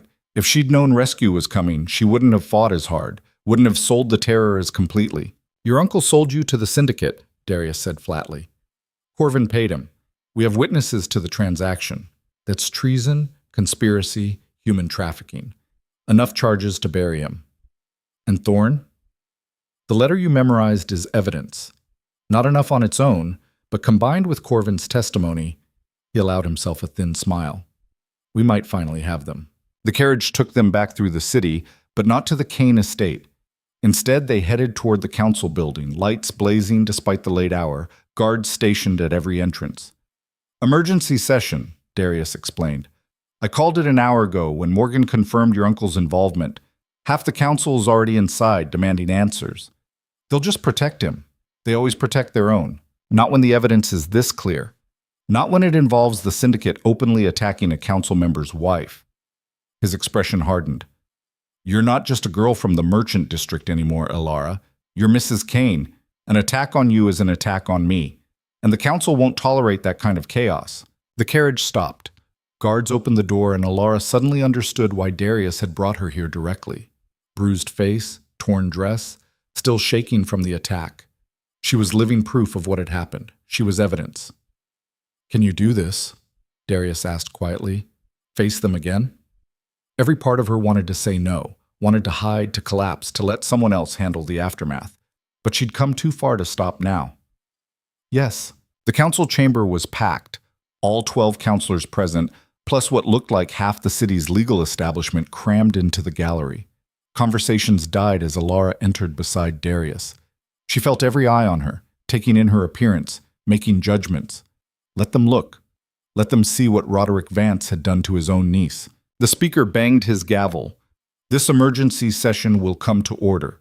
Mr. Kane, you've made serious accusations against Counselor Vance. We expect extraordinary evidence." "I have it," Darius signaled to Morgan, who brought Corvin forward, bound now, flanked by guards. "This is Corvin Marsh, a known syndicate operative. 1 hour ago, he was paid by Counselor Vance to abduct Mrs. Kane. We have witnesses to the transaction and to the abduction itself." Murmurs rippled through the chamber. Roderick stood slowly from his seat, his face pale, but controlled. "Lies. Obviously lies." His voice didn't waver. "This man is a criminal. Of course he'd say anything Kane told him to—" "I haven't told him anything yet," Darius interrupted. "He doesn't know what evidence we have. So let's test his story, shall we?" He turned to Corvin. "Tell the council what Roderick Vance paid you to do tonight." Corvin's eyes darted around the room, looking for escape routes that didn't exist. "I want immunity. Full immunity for my testimony." The speaker frowned. "That's not—" "Grant it," Darius said. "He's small fish. We want the ones who gave the orders." After a moment's consultation, the speaker nodded. "Conditional immunity, pending verification of your testimony." Corvin exhaled. "Vance paid me 500 marks to take the girl to the river docks. Eastern Warehouse, Dock 7. I was supposed to hand her over to a syndicate crew and forget I ever saw her. And then what would happen to her? I don't know. They don't tell drivers the details, but people who go to Dock 7 don't usually come back." The chamber erupted, counselors shouting questions, accusations, denials. The speaker banged his gavel repeatedly, trying to restore order. Roderick's face had gone from pale to gray. "He's lying. This is a conspiracy." "Then explain the payment," Darius said coldly. "Morgan witnessed you handing Corvin a purse. We have the purse, counted the money, matched it to your family seal." He produced a small leather bag, tossed it on the table in front of the speaker. 500 marks. Exactly as Corvin stated. "That proves nothing. I could have been paying him for legitimate business." "What business?" Darius's voice cut like a whip. "Name it. Give us one legitimate reason you'd pay a syndicate operative 500 marks at night, hours after your niece arrived at your house seeking protection." Silence. Roderick's mouth open, closed. He had no answer. Elara stepped forward. Every eye swung to her. "He wanted me gone," she said quietly. The chamber went still, straining to hear. "I was a liability. I knew about his connection to Marcus Thorne, about the syndicate's money moving through his merchant operations. I'd seen too much, heard too much, so he sold me, just like he sold me to Thorne the first time." "That's a lie." "Is it?" Elara pulled the folded paper from her sleeve, the letter she'd memorized from Roderick's study, recreated in her own handwriting during the carriage ride. "This is what Marcus Thorne wrote to you. I found it in your study 3 hours ago. The girl is useless to us now, but she knows too much to be left wandering. Suggest permanent solution." "That's what he wrote. That's what you were implementing." She handed the paper to the speaker. Roderick lunged forward, trying to grab it, but guards stopped him. That's not... She forged it. You can't... We can verify the handwriting, the speaker said slowly. We have samples of Thorne's correspondence. If this matches... He looked at Roderick with something like disgust. Counselor Vance, I'm suspending your privileges pending a full investigation. Guards, please escort him to a holding cell. You can't do this. I have rights. You have the right to remain silent, the speaker snapped. I suggest you use it. As guards moved to restrain Roderick, he looked directly at Elara. The hatred in his eyes was pure, undiluted. You'll regret this. Both of you. The syndicate doesn't forget. Neither do I, Elara said softly. They dragged him out, still protesting, still threatening. The chamber dissolved into chaos again. Counselors arguing, lawyers shouting for procedures, spectators trying to piece together what had just happened. Darius touched Elara's elbow lightly. We should go, before someone decides to ask more questions. She nodded, suddenly exhausted. The adrenaline was draining away, leaving her hollow and shaking. They made it to the carriage before her legs gave out. Darius caught her, helped her inside, and she collapsed against the seat, breathing hard. You did it, he said. You got the evidence, survived the extraction, testified in front of the council. You actually did it. We did it, she corrected. I couldn't have. Without Morgan following, without your plan, without your courage to go in there in the first place. He was looking at her with something she'd never seen before. Respect, yes, but also something warmer. I underestimated you. I won't make that mistake again. The carriage took them home through streets just beginning to show dawn light. Elara watched the city pass, feeling like she was seeing it for the first time. She'd walked into Darius Kane's house a desperate girl with no options. And now she'd brought down a counselor, exposed syndicate operations, proven herself capable of more than anyone, including herself, had believed. Now she was dangerous. At the estate, Sarah was waiting, her face worried. She took one look at Elara and immediately began fussing, drawing a bath, finding clean clothes, bringing tea and food. Elara let herself be managed. Let Sarah clean the blood from her face, tend the bruises Victor had left, braid her hair back into something resembling order. The hot bath made her muscles unknot. The tea settled her stomach. By the time she emerged, the sun was fully up and Darius was waiting in the sitting room. The council's moving fast, he said without preamble. They've arrested Marcus Thorne. He's claiming innocence, but between your testimony, Corvin's statement, and the financial records we're pulling, he allowed himself a satisfied smile. He won't walk away from this. And my uncle? Facing multiple charges, treason, conspiracy, attempted murder. The council can't protect him anymore. Too many witnesses, too much evidence. Darius paused. There's going to be a trial. You'll have to testify again, in detail. I know. And the syndicate will retaliate. Maybe not immediately, but they will. We've damaged them significantly. His expression grew serious. This isn't over, Elara. What we've started, it's going to get worse before it gets better. I understand. She sat down across from him, meeting his eyes.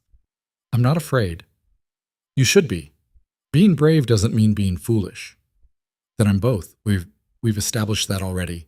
She tried for a smile, managed something close. What happens now? Now we press the advantage. Your uncle's arrest opens up investigations into everyone he worked with. We'll trace the money, follow the connections, expose the whole network. Darius leaned forward. But we need to be smart about it. The syndicate's wounded, which makes them more dangerous, not less. They'll strike back at the weakest point they can find, which is me, which is both of us. We're in this together now. Actually together, not just on paper. The words hung between them. Elara thought about the past few days, the planning, the risks, the way Darius had orchestrated her protection while letting her believe she was alone. The way they'd worked together like pieces of a puzzle that fit better than either had expected. Can I ask you something? She said quietly. You can ask. When you agreed to marry me that first night in the rain, what were you really thinking? Because I know what I was thinking. Desperation, survival, getting out however I could. But you didn't need me. You could have said no. Darius was quiet for a long moment. I was thinking about Thomas, he said finally. My brother. How he always saw the best in people. Always believed in second chances. Always said the world wasn't divided into strong and weak, just people who'd given up and people who were still fighting. He met her eyes. You showed up at my gates in a thunderstorm, soaking wet, with nothing to bargain with except courage. And you didn't beg. You didn't grovel. You just stated your terms and waited for an answer. That's not weakness. That's someone still fighting. So you said yes because I reminded you of him. I said yes because I recognized something in you that I'd lost in myself. His voice was low, almost reluctant. The belief that things could actually change, that fighting back meant something. Elara felt something shift in her chest. Not love, not yet, but the foundation of it. Understanding, connection. The recognition that they were more alike than either had wanted to admit. Thank you, she said, for seeing that, for giving me the chance. Thank you for proving me right. They sat in comfortable silence as morning light filled the room. Outside, the city was waking. Merchants opening shops, workers heading to the docks, life continuing as if the world hadn't just tilted on its axis. But it had. Roderick Vance was in a cell. Marcus Thorne was facing trial.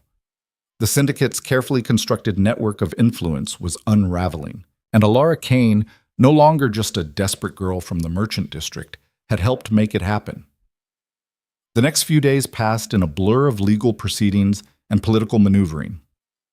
The council's investigation expanded rapidly, pulling in associates of Roderick and Thorne, tracing financial records, interviewing witnesses. Every day brought new revelations, new arrests, new evidence of how deep the corruption ran. Elara testified 3 more times, each session grueling but necessary. She described the letter, the conversation with her uncle, the abduction. Lawyers tried to break her story, find inconsistencies, suggest she was lying or confused or manipulated by Darius. She held firm, told the same truth every time, never wavering. On the 4th day, the council formally stripped Roderick of his position and transferred his case to criminal court. On the 5th day, they did the same to Marcus Thorne. 2 powerful men brought down by evidence they couldn't deny and testimony they couldn't discredit. The city talked of nothing else. Elara found herself recognized on the street, pointed at, whispered about, sometimes approached by people who wanted to thank her or curse her or just satisfy their curiosity about the woman who'd exposed a counselor.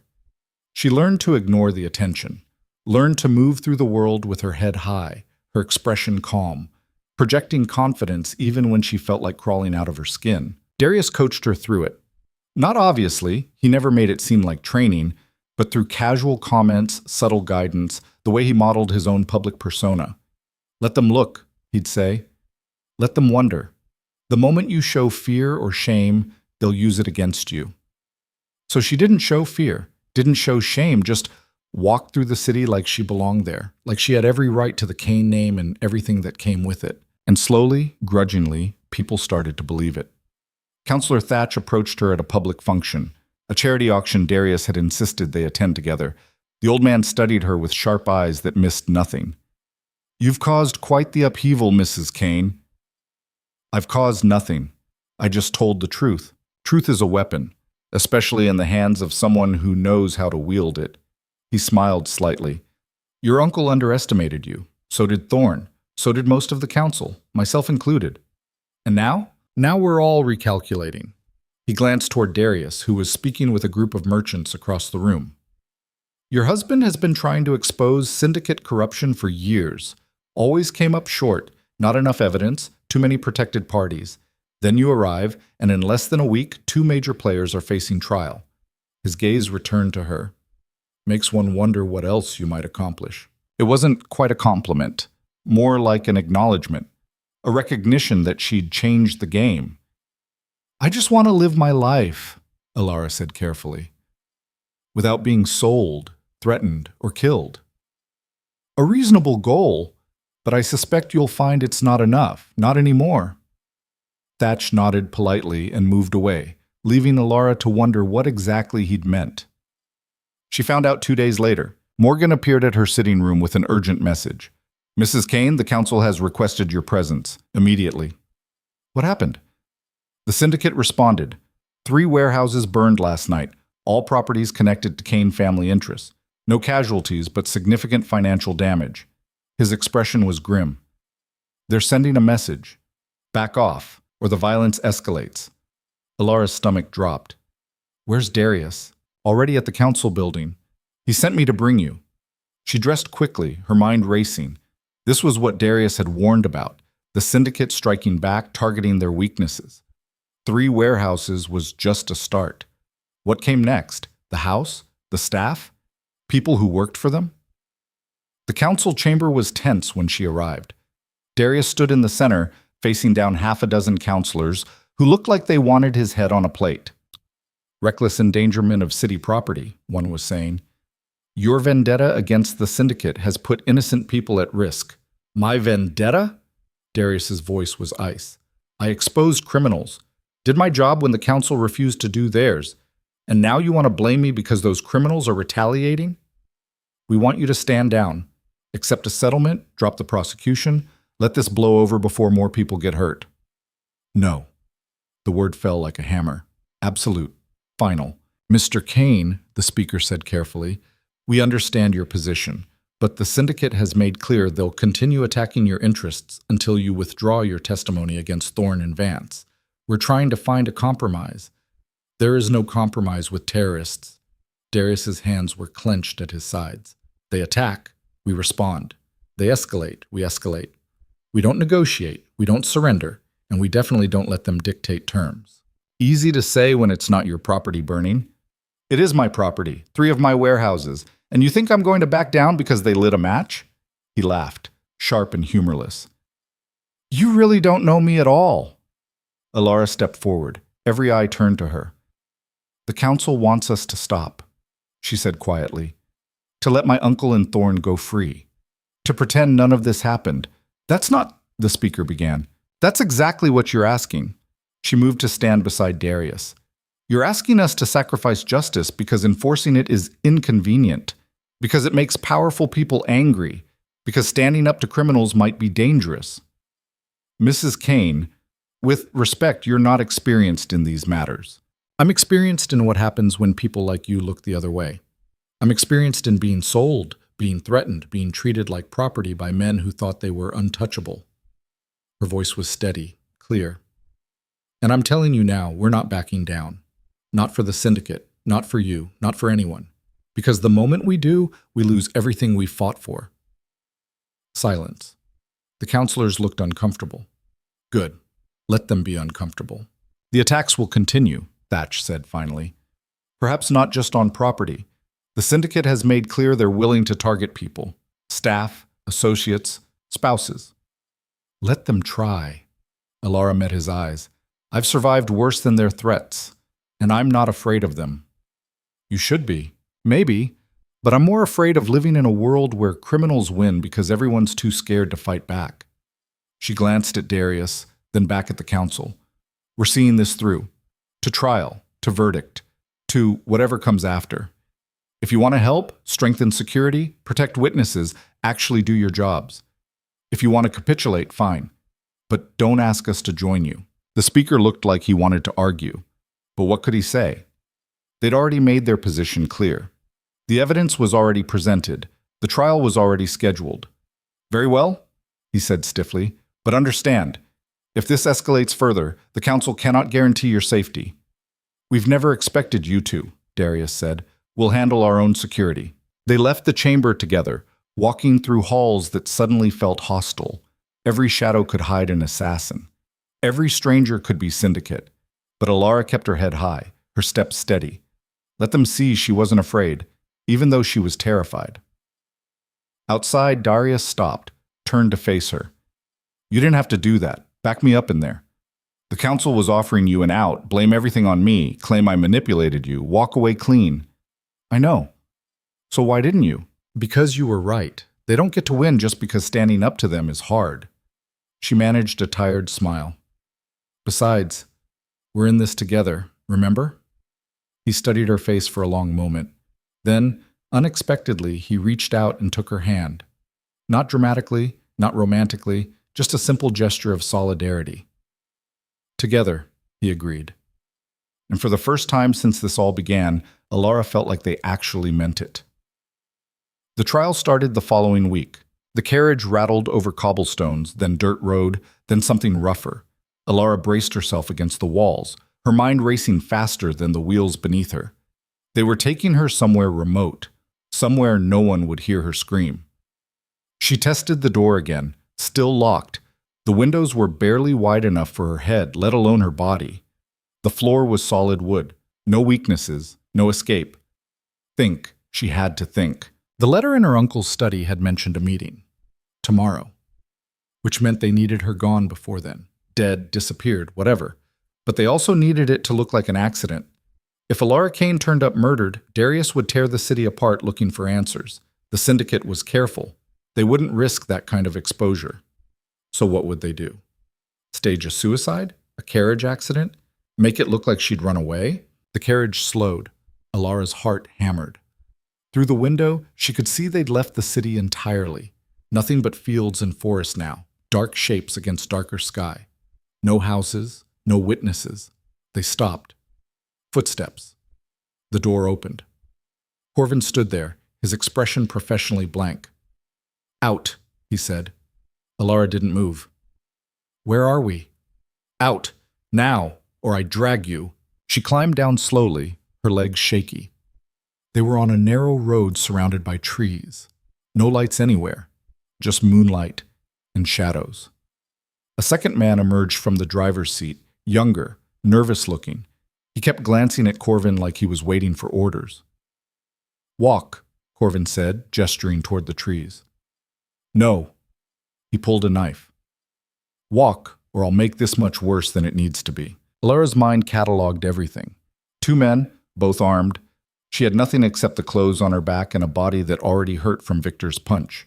Running would be pointless. They'd catch her in seconds. Fighting would be suicide. But walking into those trees meant death just as surely. People know I'm here, she said, stalling. If I disappear, they'll assume you ran back to Kane or ran away from him. Doesn't matter. Corvin stepped closer. You're a rich girl who made stupid choices. Nobody's going to investigate too hard when you turn up missing. They'll just assume you couldn't handle the consequences. He wasn't wrong. That's exactly what they'd assume. Elara started walking, not into the trees, parallel to them, staying on the road. Corvin moved to block her. I said into the trees. Why? So you can kill me where no one will find the body? She kept her voice steady despite the terror clawing at her throat. At least have the decency to tell me why. What did I do that was worth this? You married the wrong man, asked the wrong questions. Corvin shrugged. Nothing personal, just business. Business. Elara almost laughed. You're killing me for business. We're cleaning up a mess.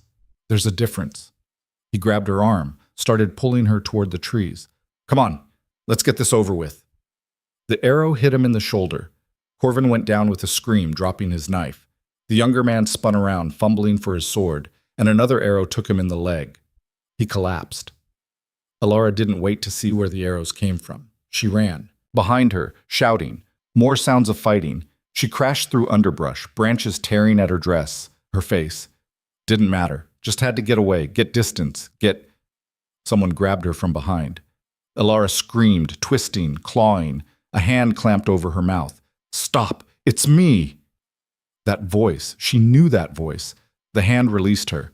She spun around and found herself staring at Morgan. Darius's steward stood there in dark traveling clothes, a bow slung across his back, looking completely unruffled despite the violence that had just erupted. Mrs. Kane, he said calmly, we should move. There may be more. How did you... Mr. Kane had you followed the moment you entered your uncle's house. Morgan was already moving, leading her away from the road. He didn't trust the situation, correctly, as it turns out. They walked quickly through the forest, Morgan navigating with the confidence of someone who'd scouted the route beforehand. Elara's mind spun. Darius knew this would happen?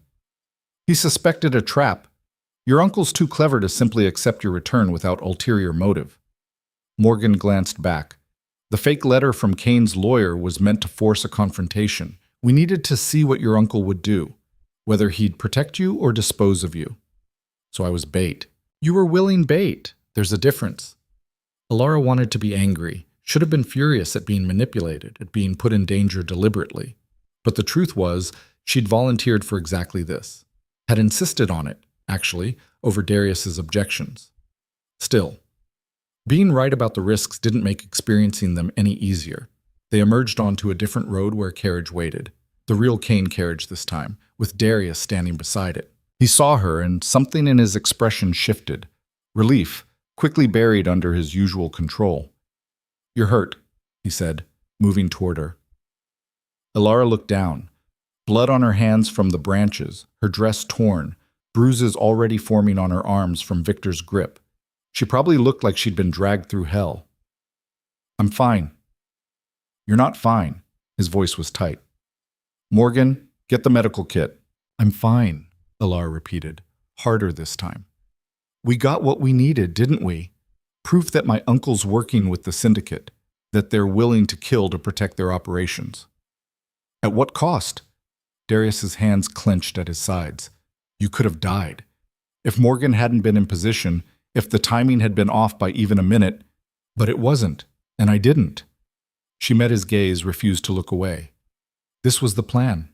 My plan. And it worked. Your plan was reconnaissance, intelligence gathering, not nearly getting murdered in the woods. Well, now we have better intelligence. We know they're desperate, scared enough to take risks." She climbed into the carriage without waiting for help. "So, let's use it. What's our next move?" Darius stared at her for a long moment, then shook his head and climbed in after her. Morgan took the driver's seat, and they were moving. Inside the carriage, silence stretched between them. Elara felt the adrenaline starting to fade, exhaustion creeping in. Her hands shook. She clasped them together, trying to hide it. "You're trembling," Darius said quietly. "I'm angry." "You're in shock." "I can be both." But her voice cracked slightly. Damn it. Darius moved across to sit beside her instead of opposite. Close enough that she could feel the heat from his body, but not touching. "You did well," he said. "The letter you saw, about the meeting tomorrow, that's exactly what we needed." "Where is it?" "We're not certain yet. But between the letter and what we can extract from Corvin," he paused. "You understand we can't let him live. Him or the other man. They saw Morgan. They know we intervened." Elara understood. This wasn't a world where enemies got trials and justice. This was a world where problems got solved permanently. "Do what you need to do," she said. "It bothers you." "Of course it bothers me, but it bothers me less than the alternative." She looked at him. "Does it bother you?" "Every time." His expression was unreadable. "But I do it anyway. Because the alternative is letting men like your uncle win, letting the syndicate expand, letting more people get hurt." They rode in silence for a while. Elara watched the dark landscape pass, thinking about how much had changed in just a week. She'd gone from victim to player, from pawn to piece that moved herself. "The council meeting is in 2 days," Darius said eventually. "Morgan's team will interrogate Corvin tonight. Whatever he tells us, we'll present to the council along with your testimony about the letter." "My uncle will deny everything." "Of course he will, but we'll have enough to force a real investigation, one the council can't ignore." He shifted slightly. "And once that investigation starts, once other council members see there's blood in the water, they'll turn on him. That's how it works. Nobody wants to be associated with scandal." "What about Thorne?" "Thorne is the linchpin. If we can prove he's syndicate, prove he was working with your uncle to funnel money and influence," Darius's expression hardened. "Then we don't just stop your marriage. We dismantle a significant portion of their operation in the city." The carriage pulled up to the Kane estate. Servants rushed out. Sarah, the household staff, all looking worried. Morgan must have sent word ahead. Elara let herself be ushered inside, let Sarah clean her cuts and tend her bruises. She sat still through it all, her mind elsewhere. She'd seen the letter, had the information, but something about it nagged at her. The phrasing had been too careful, too vague, like Thorne knew the letter might be found. "It was a test," she said suddenly. Sarah paused in wrapping her hand. "Ma'am? Not you. I need to talk to Darius." Elara stood, ignoring Sarah's protests about finishing the bandaging. She found him in his study, maps spread across the desk again. "The letter was a test," she said without preamble. Darius looked up. Explain. It was too convenient, too easy to find, and the information was too vague. Tomorrow's meeting, but no location, no time. She started pacing.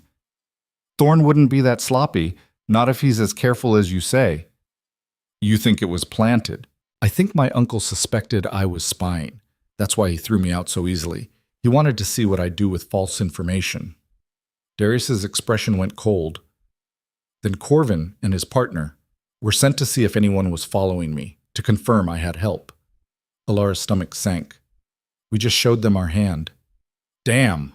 Darius slammed his palm on the desk. That's why they didn't just kill you outright.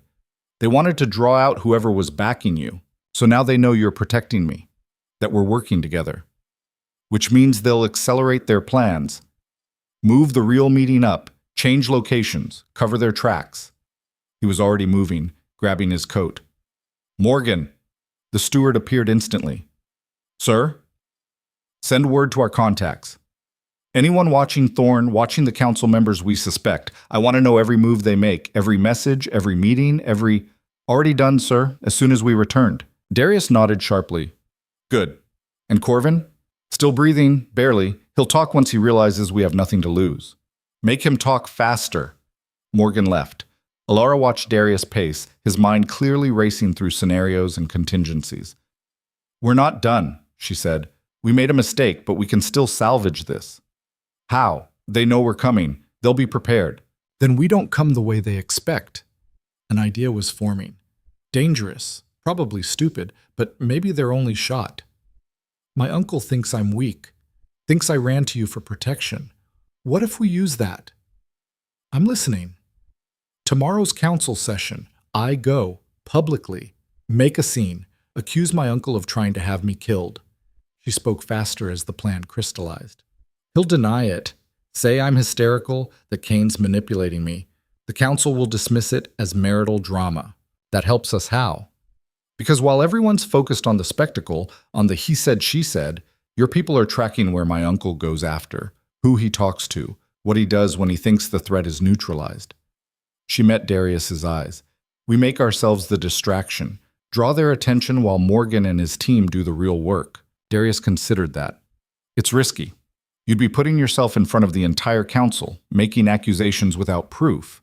If we're wrong, if we don't find evidence, then I'm exactly where I'd be anyway, discredited, dismissed. She shrugged. But if we're right, if my uncle panics and reaches out to Thorn, tries to move up their plans, we have him. We have him. Darius walked to the window, stared out at the dark grounds. You understand what you're proposing. The council chamber isn't forgiving. They'll tear you apart up there. Question every word, every motive. Your uncle will make sure of it. I know. And if this works, if we actually prove the connection between him and the syndicate, he'll never forgive you. You'll have destroyed your own family. My family destroyed itself. Elara's voice was steady. I'm just making sure everyone else knows it. The next day, Elara dressed for war. Not literally, though she wouldn't have minded a sword. Instead, she wore her finest dress, the one Sarah had carefully selected. Deep green, expensive but not ostentatious. Hair pulled back severe. Minimal jewelry. The image of a respectable woman making serious accusations. Darius wore formal council attire, every inch the powerful nobleman. They rode to the council chambers together, a united front. Remember, he said as the building came into view, once you start talking, I can't help you, can't interrupt or defend you. It has to come from you or they'll claim I'm controlling the narrative. I know. And if you change your mind, I won't. The council chamber was packed. Word had spread that Elara Kane would be making a statement, and apparently half the city wanted to watch. Elara saw familiar faces in the gallery. Merchants she'd known, former friends who'd abandoned her family when the debts came due. And there, in the front row of the council seats, her uncle, looking calm, confident. That confidence faltered slightly when he saw her walk in with Darius. The speaker called the session to order. Mrs. Kane, you've requested time to address this council. You have the floor. Elara stood, every eye in the chamber fixed on her. For a moment, fear threatened to choke off her voice. Then she thought about Marcus Thorne's hands, about the letter promising her death, about every person who'd told her to accept her fate quietly. "My name is Elara Kane," she began, and her voice carried clear and strong. "5 days ago, I fled to my uncle's house claiming my husband had mistreated me. That was a lie. I went there to spy on him, to gather evidence of his connections to the Northern Syndicate." Immediate uproar. The speaker banged his gavel repeatedly. "Order! Let her speak!" "3 days ago," Elara continued, "I found a letter in my uncle's study from Marcus Thorne, the man my uncle tried to force me to marry. The letter referenced plans for my permanent removal and mentioned a meeting to discuss details." She turned to face Roderick directly.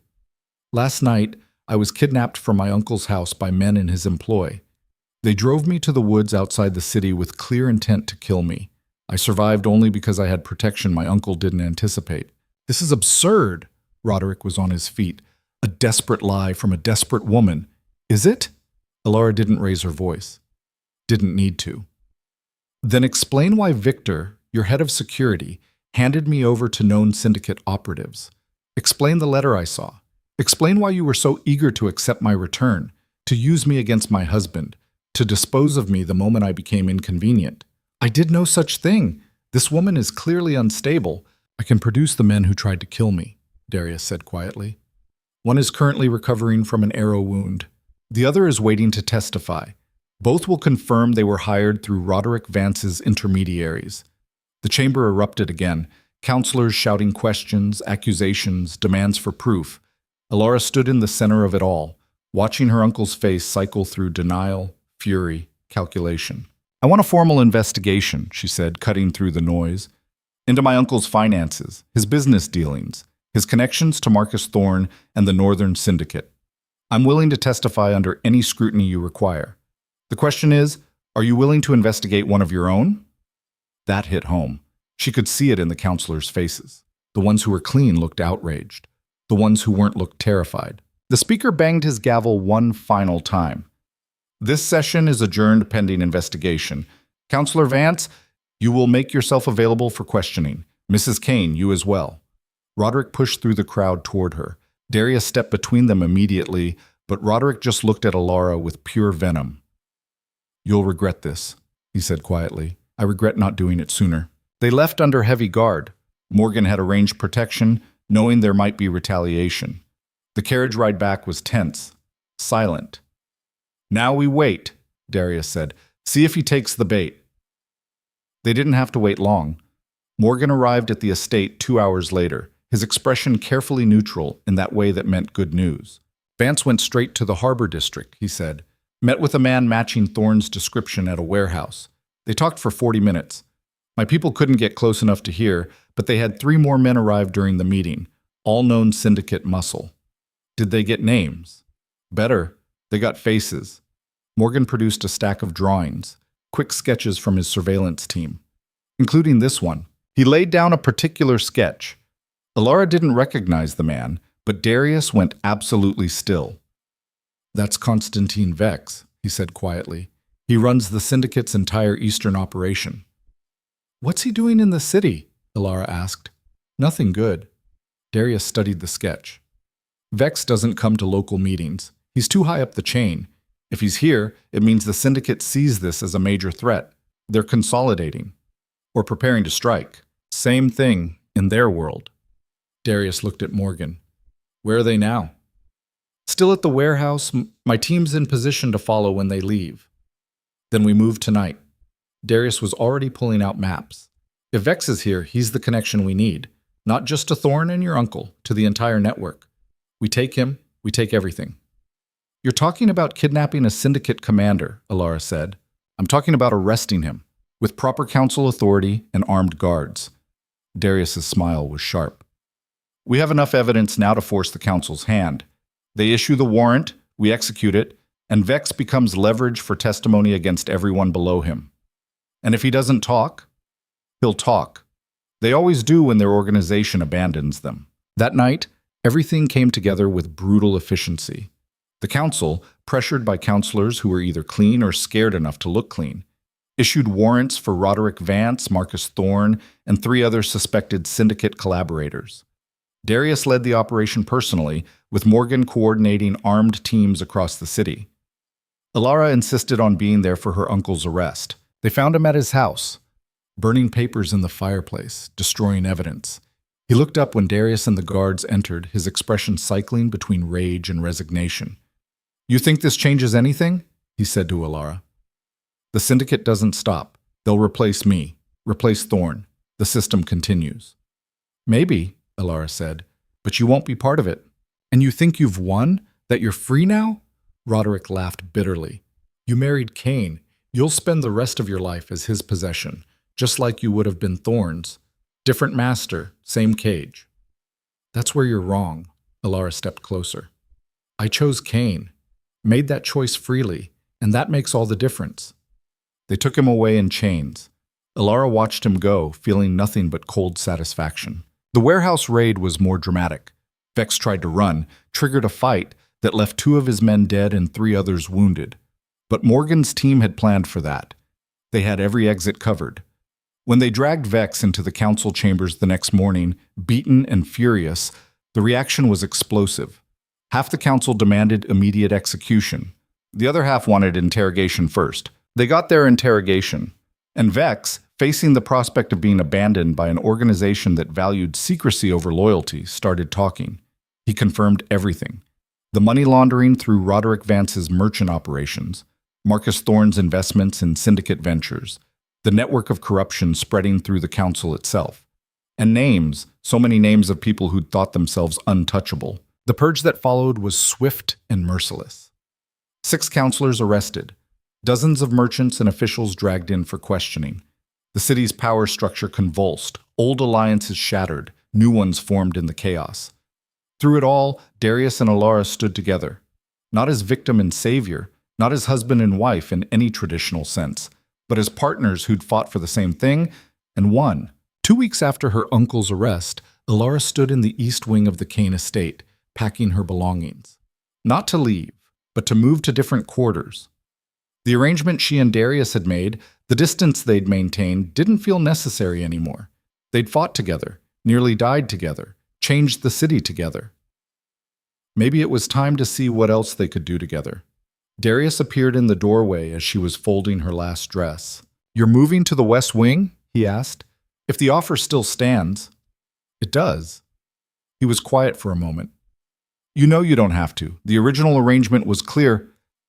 The original arrangement was made by 2 people who didn't trust each other." Elara set down the dress, turned to face him. "I think things have changed since then." "Have they? You tell me.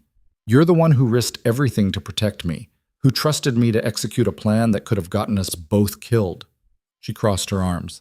"That doesn't sound like someone who wants nothing but a legal convenience."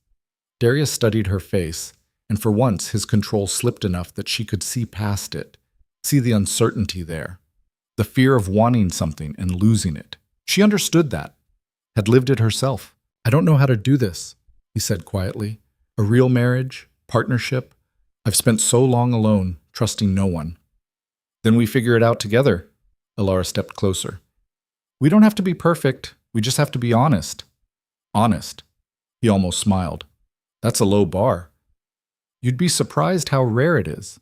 They stood there in the half-empty room, separated by 3 feet of expensive carpet and years of learned self-protection. Then Darius closed the distance, took her hand, carefully, giving her time to pull away if she wanted. She didn't pull away. "I'm not good at this," he said, "at caring about people. The last time I did, they died or betrayed me." "I'm not them." "No, you're not." His thumb traced the iron ring on her finger, the temporary one from Father Mikhail, still there because neither of them had bothered to replace it.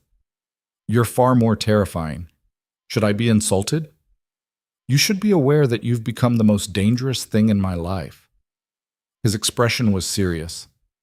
"Because I'm starting to care what happens to you, and that gives you power over me." Elara understood. In their world, caring was vulnerability. Attachment was weakness. Love was a weapon that could be used against you. But it was also the only thing that made survival worth it.